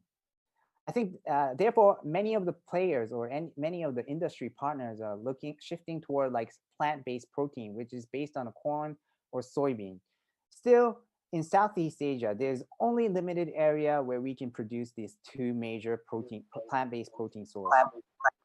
So to tackle this, we're currently trying to commercialize, or rather to create the production method using an algae called spirulina, which has much higher yield compared with this other animal, not only this animal, but also compared even with this plant-based protein. So in May 2018, we have initiated, or we have commenced our facility in Brunei using 1.7 billion yen, equivalent to 15 US million D, to run this algae cultivating facility. We use this photobioreactor to basically create this algae facility, algae protein, to provide it as an algae and as a plant-based protein. Of course, in the future, what we expect is to provide this as a pure protein source. So if you can see this snapshot, I guess that our goal is to create the plant-based or algae-based meat or patty out from this facility. But before going to this level or this phase, we see that we still have to encourage people to easily consume this algae product. So therefore, as a primary project, we are starting like Tabelmo as I would say a health supplement food, which is a frozen spirulina right now. It's currently been commercialized in Tokyo and other Asian region. And yes, it has been gaining popularity that can replace maybe the bowl of salad, a nutrient that is required in the bowl of salad, just with a one pouch. Before I close this remark, we see a great potential in this algae. And of course, given that like Southeast Asia has a like high photosynthetic capability or high sunshine exposure, we see that this could be the next like agriculture in this region. Here, like this is a project photograph which we took from the project with Sarawak, but we have been granted by Japanese government to expand this to 5 hectares to basically create the algae industries in this region. Of course, this specific project is currently aimed to produce a jet fuel. However, from the impact, from the capability of algae, we see that we understand that we need to create the cascaded product out from maybe the residue or maybe the some other like extracted compound. So we're hoping to see that like we could produce some kind of a food out from this facility too in the future. Now, this is all. I thought it may be too quick, but just want to before I close, I want to give a take-home message. I think one of the part that I think we could really contribute to this COVID situation is again technically like simplifying the global network currently like supporting our food culture. And to do so, I think we still see that the Southeast Asia has a great opportunity to meet that requirement, and hoping to make the best out of the project that we're doing right now. Thank you for your attention. Thank you for your attention, and hope to hear some questions from you. Yeah. Thank you very much for an amazing presentation, Mr. Kengo Fukui. As a practitioner, shared his knowledge to us about the contribution of agricultural industrial biotechnology in facing global challenges in the agriculture sector, and of course also related to food security by, if I'm not mistaken, by utilizing the unused land to supply food, controlling every value chain from product down to retail. And like specific for Southeast Asia region, he mentioned also about integrated tropical farming management. Okay, thank you very much, ladies and gentlemen. Please give a big applause for Mr. Kengo Fukui. Thank you. We move to the last, but of course not least, presentation from our fourth speaker, Professor Tri Agus Siswoyo from Jember University. Assalamualaikum. Good morning, Professor Tri Agus. Professor Tri Agus. Waalaikumsalam. Good morning. Okay. How are you doing, Professor? Fine. Okay. Thank you very much, Professor. It is an honor for us to have you here with us today. And please allow us to share brief introduction of you to the participants. So Professor Tri Agus Siswoyo, he is the head of Graduate School of Biotechnology and the Center of Excellence on Crop Industrial Biotechnology, University of Jember. And Professor Tri Agus Siswoyo, he finished his graduate school in Applied Biochemistry and Biological Science in Osaka Prefecture University. And then his master degree also in the same university, master and PhD program in the Osaka Prefectural University. And his bachelor degree was in the Faculty of Agriculture, University of Jember. Among of his research experiences, this is the most recent of his research experiences, is the overexpression stability of GG7PH gene of specific anti-hypertensive peptides in transformer rice plant, endosperm. This is an effort to provide staple food for patients with hypertension. And then also potential psychochemical characteristic and localized bioactive compounds as health promoters also in the same year, this year 2020. And then among of his list, a lot of list of publication. Now we only share here the most recent one. So the most recent one is in Arabian Journal of Chemistry, the revealing anti-diabetic potency of medicinal plants of Meru Betiri National Park, Jember, Indonesia. And then in Biocatalyst and Agricultural Biotechnology, and also in Journal of Microbiology, Biotechnology and Food Science. He also active in as a presenter. For example, in 2040, he present about scavenging hydroxyl radical activity and DNA damage protective effect of hydrolyzed protein isolate from meningocytes. This is an international seminar in Jeju, Korea. And of course, there are many others presentation.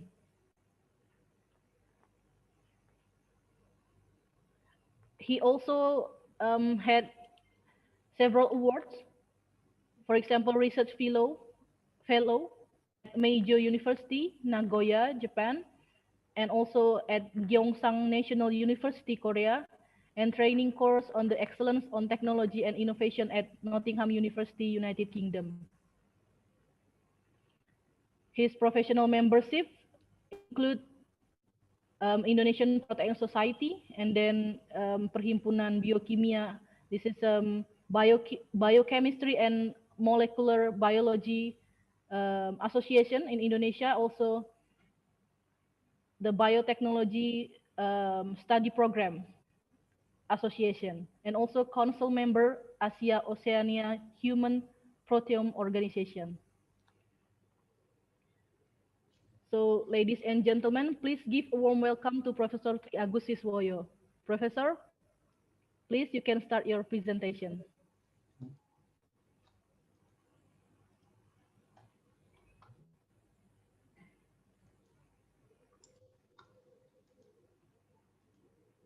Could you see my PPT, Ms. Yes. Nina? Yes, we can see it very clear. Yeah. Thank you, Ms. Nina, for introduce. And ladies and gentlemen, it's very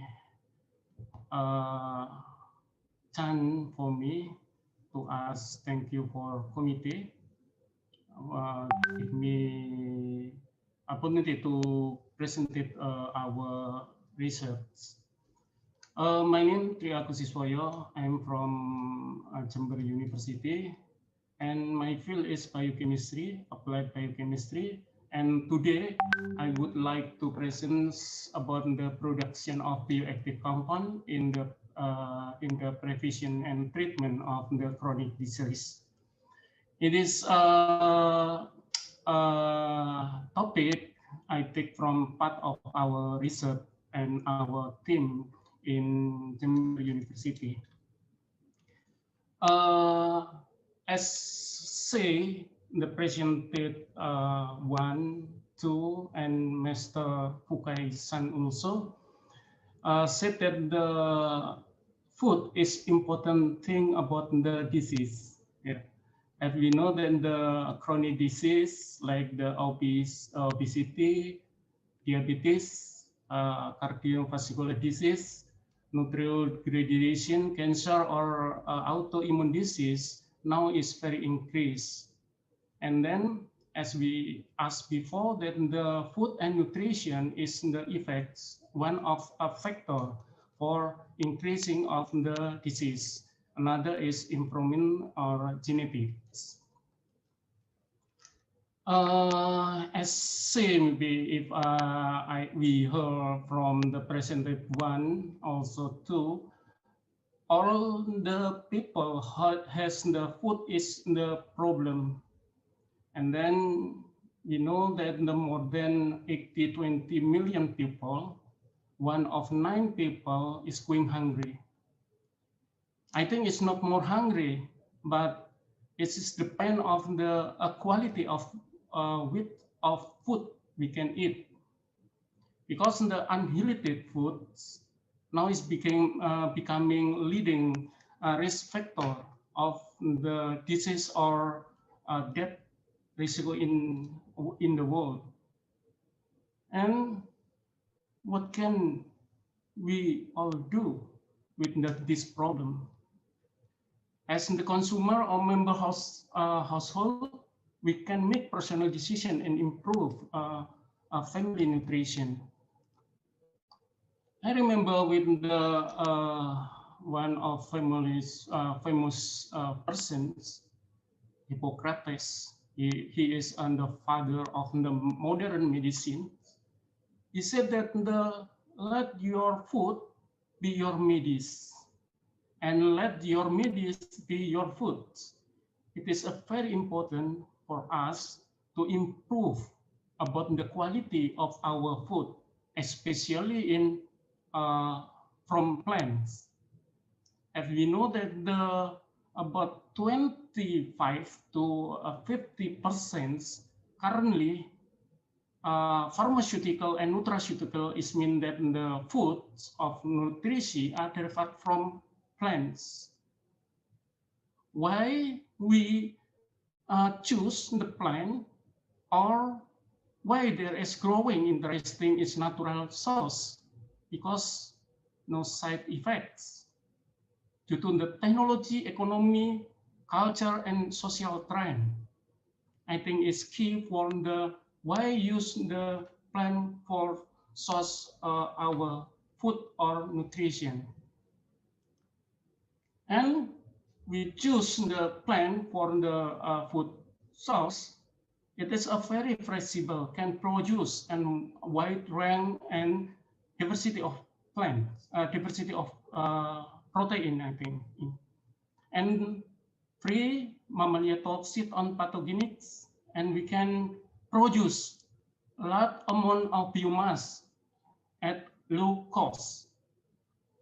The performance proper holding and protein. Please see in graphic. During now, 2020, you can see that the source for plant derived or progressive from plant scenario is more increased than the microorganisms or mammalia cell culture derived source for our foods. And we know that the biodiversity of the compound, basically we know that the plant have two metabolism, primary metabolism and secondary metabolism. As you know, in Indonesia or our tropical area have the mark of the suns. We can use that the produce of the plant using the effectivities of the photosynthesis can occur in plant. In part, we can know that the primary metabolism like protein, lipid, carbohydrate, nucleic acid, it can synthesize in primary metabolism. And then like alkaloid, flavonoid, phenolic, or terpene can produce for secondary metabolism. And we know that the plants have the bioactive peptides, polysaccharide, protein, essential fatty acid, phenolic compound, prebiotic, terpene, and mineral. As seen in our table, the total production of crop is mostly from cereal. I mean, it's seed. It's source for the produce of protein around 48%. And you can see in this graphic that the protein of peptide have the second source for the our plant-based bioactive. In this part, I would like to focus the protein-S and peptide. Yeah, as protein and peptide is very interesting for our research team to do the research and explore the kind of the protein in plant. As you know that the protein can synthesize from DNA, RNA, and becoming protein. And protein have the effect to metabolism in a plant. As you know that the DNA have around 40,000 gene, and transcriptonic also enlarge and metabolic around 200,000 compound we can synthesize from the DNA from plant. And the metabolic diversity in this part also influence from the environmental. You can see then basic of protein for 4 bases and 20 amino acid, and we can synthesize around 200,000 compounds.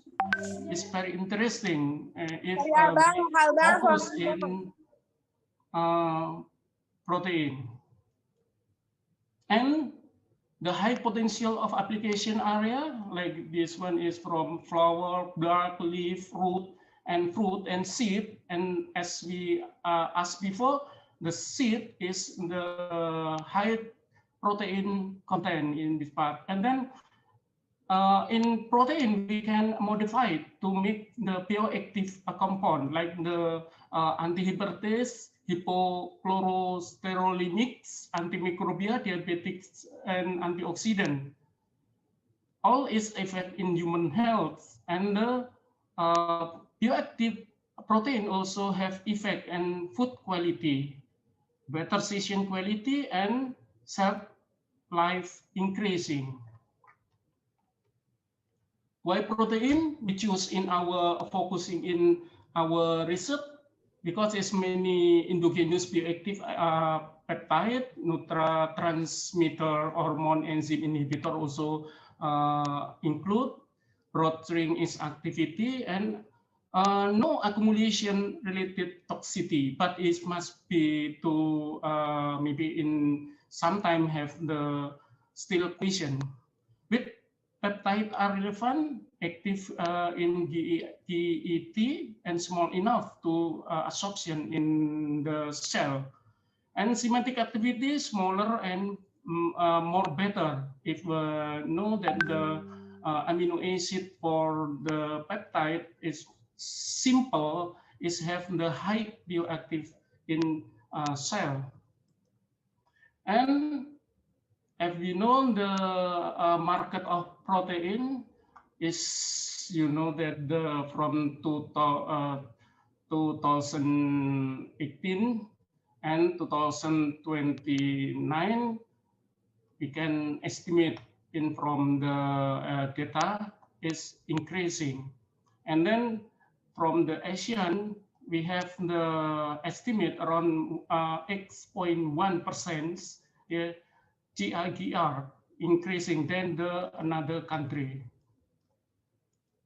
And in this part, I want to introduce how to produce the active compound, especially in protein. You know that the plant, from the plant, we can do in like factory, like this one. But we must to know how to kind protein can we produce.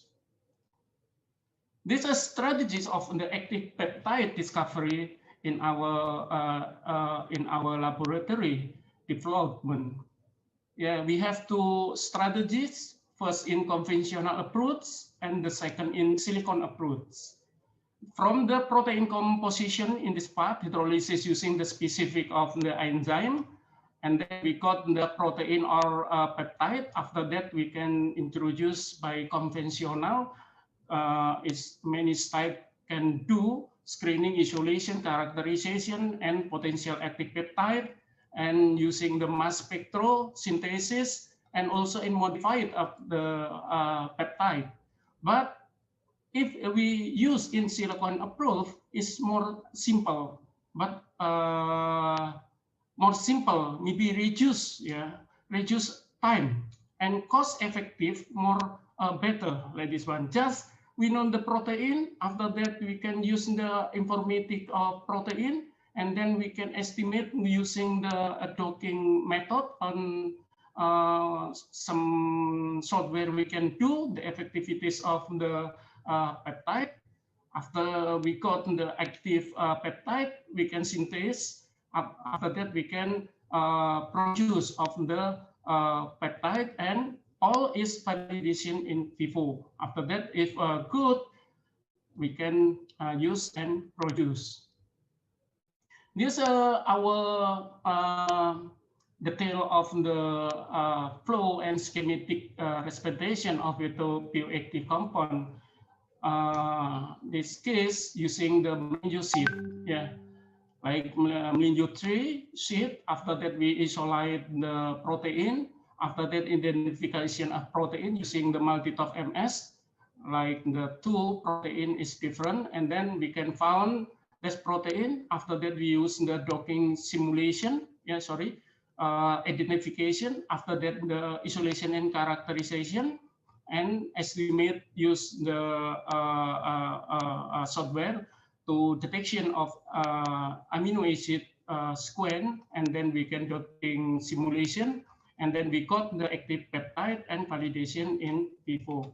Also in the silicon strategy, like this one is very simple. Protein, this. After that, we using the multi-top MS to detection of the sequence of the amino acid, and using the in silicon and software, and then we choose, we got the active peptide, and validation is very different between the conventional strategies. And we can introduce our team in our laboratorium now is production technology for the bioactive peptide from the plant or bacteria. Like this one is a strategy. We got the protein from the Kentum kinemon seed peptide. After that, we can do design gene using the tandem repeat and expression in plasmid, and then we transform in rice. The last, we can got the rice with the specific bioactive, and also we can transform in tobacco to make the high biomass and got the protein, and then we can expression also in E. coli and production in bioreactor and purified and used in the medicines. And then the production of our life using the production of the agitoncin in converted enzyme peptide inhibitor using in E. coli. This case, we use the plasmid. After that, you produce in bioreactor, and activity we can do, and we got the protein like this one. This one is the data from our produce angiotensin converter enzyme peptide. Is mean that the antihypertensive peptide using the E. coli as the bioreactor produce of protein. This one is the data, and then we can code that the peptide with the active high activity. And also we transformation of the angiotensin converter enzyme of the antihypertensive in rice. This strategy also not so similar with the E. coli, because this one must be drive in the seed, in the sperm, and then we can cut the antihypertensive peptide from the rice. And also in protein from the melinjo seed have the anti-cancer. We can do to test of the peptide for the anti-cancer. Like this one is data that have potential for the anti-cancer. And the result of our technology and innovation from melinjo seed is based on the protein. As I said that the crop productions, this our product for our laboratorium first is a nutraceutical food supplement anti-hypertensive melinjo powder and kintum leaf tea Indonesian melinjo, that is one. And also we got the protein antioxidant melinjo for powder artificial using the E. coli. And then the last, we have the melinjo flour with the low purine. And the last, I would like to thank for our colleague from the Professor Naofumi Morita from Osaka Prefectural University and Kaiso Hosokawa from Health Management Yoko University, Ohara Sensei, Professor Ohara from the Agriculture from Meiji University, Ko Ohli from the Gyeongsang National University, also in Kang Sang-so College of Medicine, Gyeongsang National University, and the last member of the Lab Nutraceutical Pharmaceutical, our research center in University of Jember. I think it's complete. Thank you very much for your attention. Please, moderator, I will hand to you. Okay, thank you very much, Professor Triagus. Thank you very much for a splendid presentation. Please give applause to the Professor Triagus Iswoyo. Now we open the second question and answer session because we have limited time left. As we already listened to previous presentation, both of our speakers discussing about agriculture and particularly agricultural industrial biotechnology in facing global challenges in the agriculture sector, and of course also related to food security. So for this session, our team has selected several questions from the participants for both Mr. Kenggu and also Professor Triagus. I will read the question. The first question will be the interactive questions. May I invite Professor Venkatram?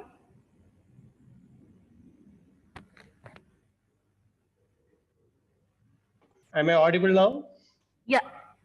Yeah.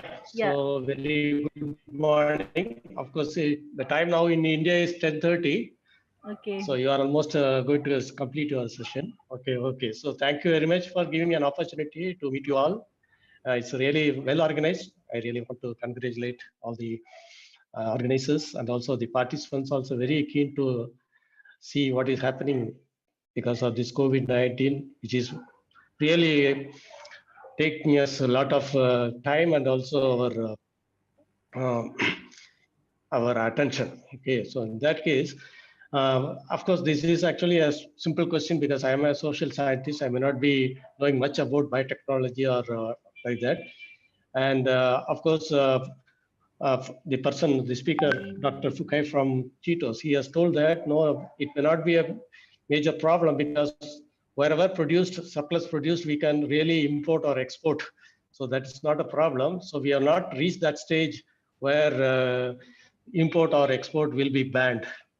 So my question will be, is that because of this quarantine or any other measure, will it possible that, or will it happen that because of COVID, that people or the world or the countries cannot import or export? So that is my worry also.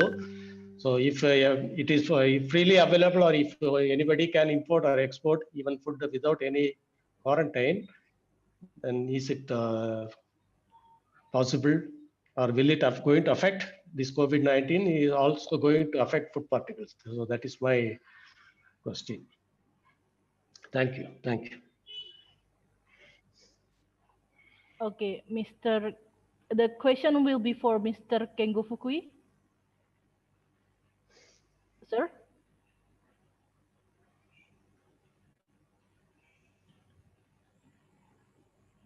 Professor Venkatram? Yeah. To whom the question Kegu Fukai, no? Oh, okay. No, my pronounce may be something different, no, may not be. No, it's okay. Okay. No problem. Okay. Okay. Good. I think it's really important question whether the government, any kind of government, will ban the import or export to other countries. Of course, under this circumstance, it really depends on the countries. If this is like a huge country like Indonesia or Japan, there may be some part that they don't really have to import anymore. However, given current like food culture, I believe that like banning all of the import is going to it's almost impossible to really to supply to the food demand that each country has. For example, I mean, however, I think this COVID-19 situation has given a opportunity to rethink about like really the food, where the food is coming from, and how the food security should be. So I think like in the short term, I don't think there will be any ban, which is, I think it's really difficult to do. However, in the long run, I think there will be a reverberation of this COVID-19 to rethink for the government to rethink about, okay, is for example, the food standard or like the agricultural residue, chemical residue standard is sufficient enough to basically supply enough for the food demand in the local country. Again, this is an example of Singapore, but I guess right now Singapore is depending on the food supply from outside the countries, and currently they're shifting toward the domestic production. Now, of course, right now they cannot really ban the import, but eventually, as this productivity inside the domestic increase, they will give a more opportunity for the government to rethink about how they will control this like safety. Like safety standard. So yeah, that is my take. I hope it answers your questions. So may I just join what you have told? No, produce locally. No, it's a very strong message, and of course, it needs to be. It needs to be this like produced locally, or at least produced nearby, will give a real opportunity to rethink about where the produce is coming from. Okay, thank you. Okay, thank you very much, Professor Fekatram. And then also, of course, Mr. Kengo Fukui for answering the question. And then we also have another question. This is from the Zoom application. The question is from Sukma Melati from Flores University. Again to Mr. Kengo Fukui, the question is, how is the contribution of biotechnology of spirulina for the food security? At this moment, the contribution of the spirulina or algae itself is still a small compared with what the demand is requiring. However, again, as I answered in the previous question, I think this COVID situation has given a real important opportunity to rethink about where the food is coming from, how to secure the food. So I think our goal is to encourage people that like these algae can be really consumed as a staple or alternative alternative protein source in the future. Okay, thank you. I hope it answers the questions from our questioner. And then another question is from for Professor Triagus. Also, the same questions for Professor Triagus. Professor Triagus, what is the linkage between biotechnology and food security during this pandemic? Yeah. It's the question from Sauki Pratama from Lancang Kuning University. Yeah, thank you for the question. It's very good questions, for interesting also. What these links between the food security and the pandemic COVID? As I say before I presented, that the food or diet is very one of factor for the disease. The mean that the quality is must be increased. Yeah. It means quality as the active compound or another can use to do the maybe prevent of the some disease like the pandemic, the COVID-19. I think is possible. In our research, I saw that we do the develop about the anti-hepatitis, peptides, anti-hepatitis peptide. As the development of the why the COVID-19 to infection the cell in human, you know, then the receptor is the AC2. AC2 is mean the angiotensin converter products too. We can use the anti-hepatitis or the AC1 inhibitor, the produce of AC2 for inhibits. It means the anti-hepatitis can the simulate or the reduce the residual of the COVID-19. But this research must be do many do in research to make sure that the AC2 can have the effect in COVID-19. I think it's no. Okay, thank you very much, Professor Triagus. I think it already answered the question. And then another question is from Mr. Bistok Simanjuntak from Kristen Satya Wacana University to Mr. Kengo Fukui. The question is, microalgae protein products developed in liquid or solid form. Is it used as a human dietary supplement? Or does Chitose also develop algae for energy? Oh, this is a lot of questions. Are there any algae products used for fertilizer? Okay, thank you so much for your questions. First of all, we're currently producing in a liquid form, but providing in a solid form. So as a commercial product, we're providing in a solid form. Besides like fuel, yes, we're also looking into the opportunities of fertilizer, that some kind of like fertilizer product coming out from the residue or extract. But before then, I think our goal is to establish the large scale production capability. So there will be a lot of biomass coming out from the facility. So we are currently open to collaborate with any kind of party to search for the new application. Okay.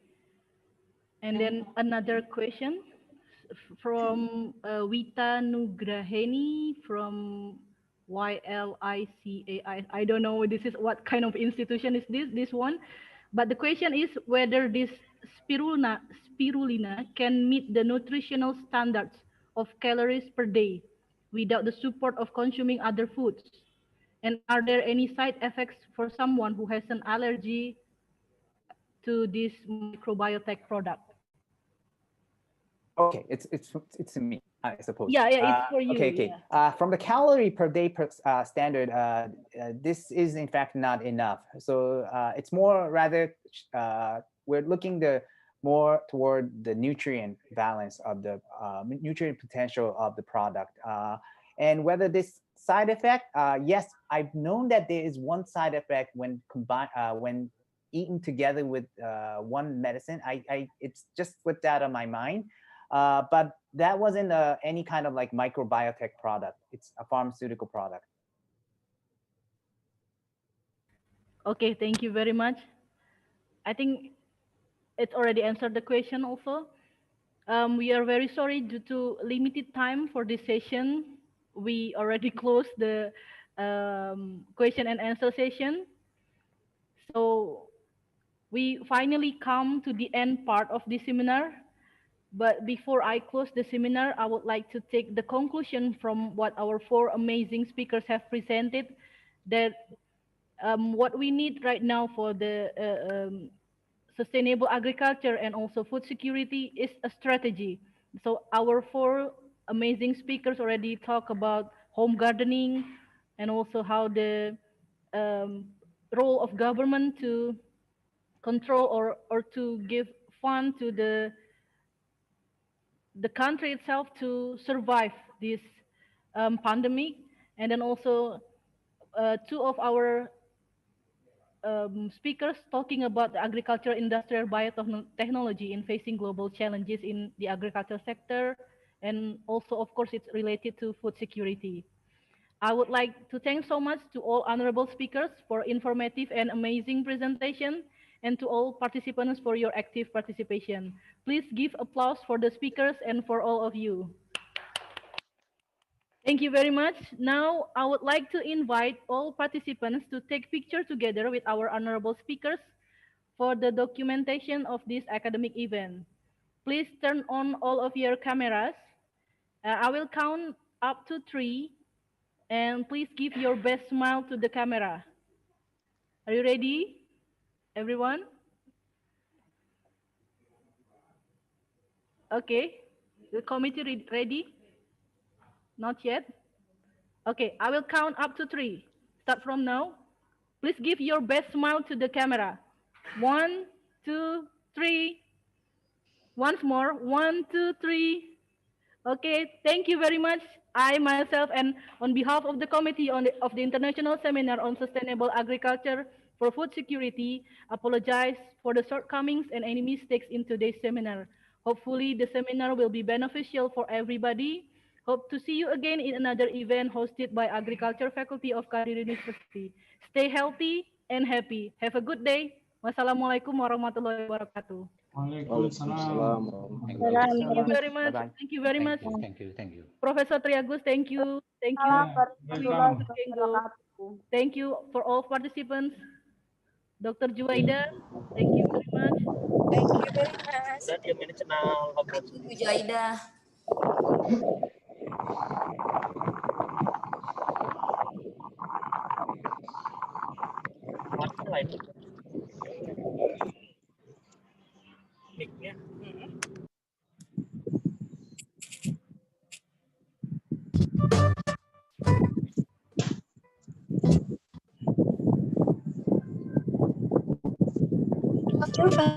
Kadiri University was established on January 38, 1982.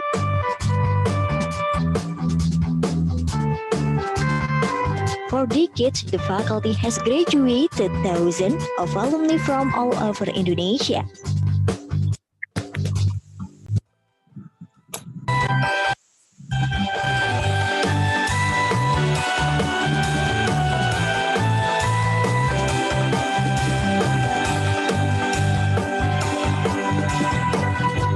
The vision of the Faculty of Agriculture, Kadiri University, is to have a commitment to character, competence, and excellence, as well as international competitiveness in the mastery, application, and development of science and technology in the field of agriculture in 2026.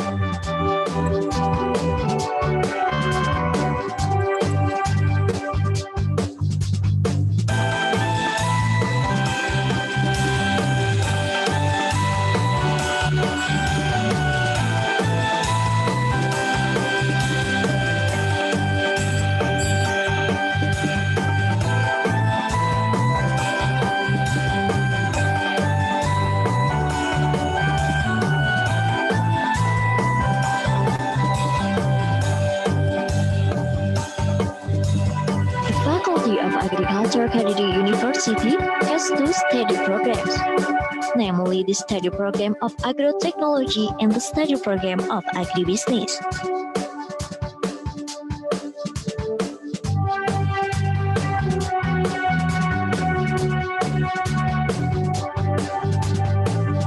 Various facilities at the Faculty of Agriculture Kadiri University include classroom equipped with multimedia facilities.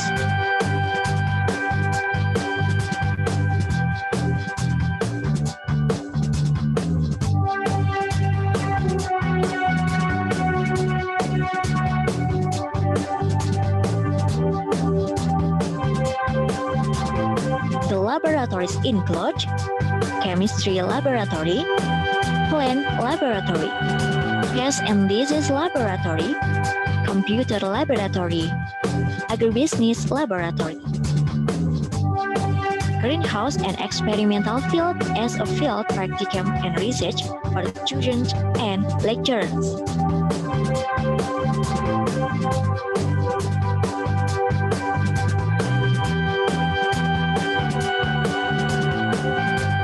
Library and reading room equipped with computer and internet facilities.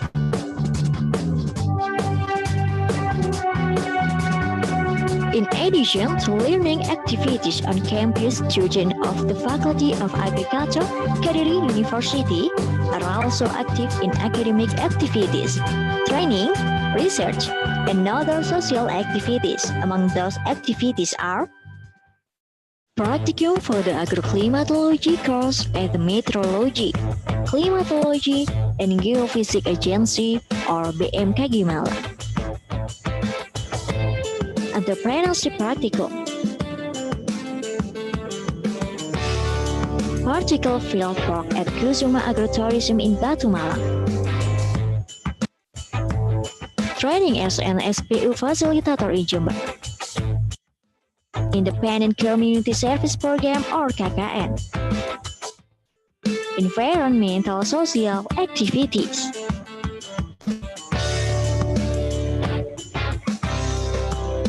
Food research, such as at the experimental land and traditional market.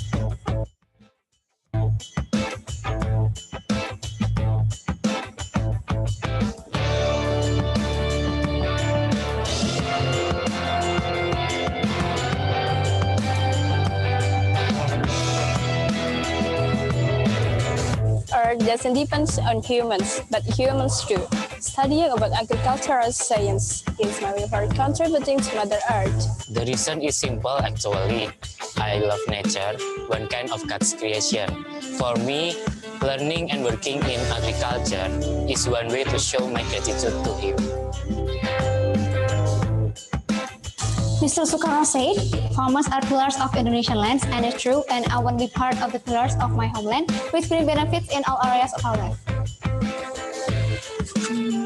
Move together, maintaining food security.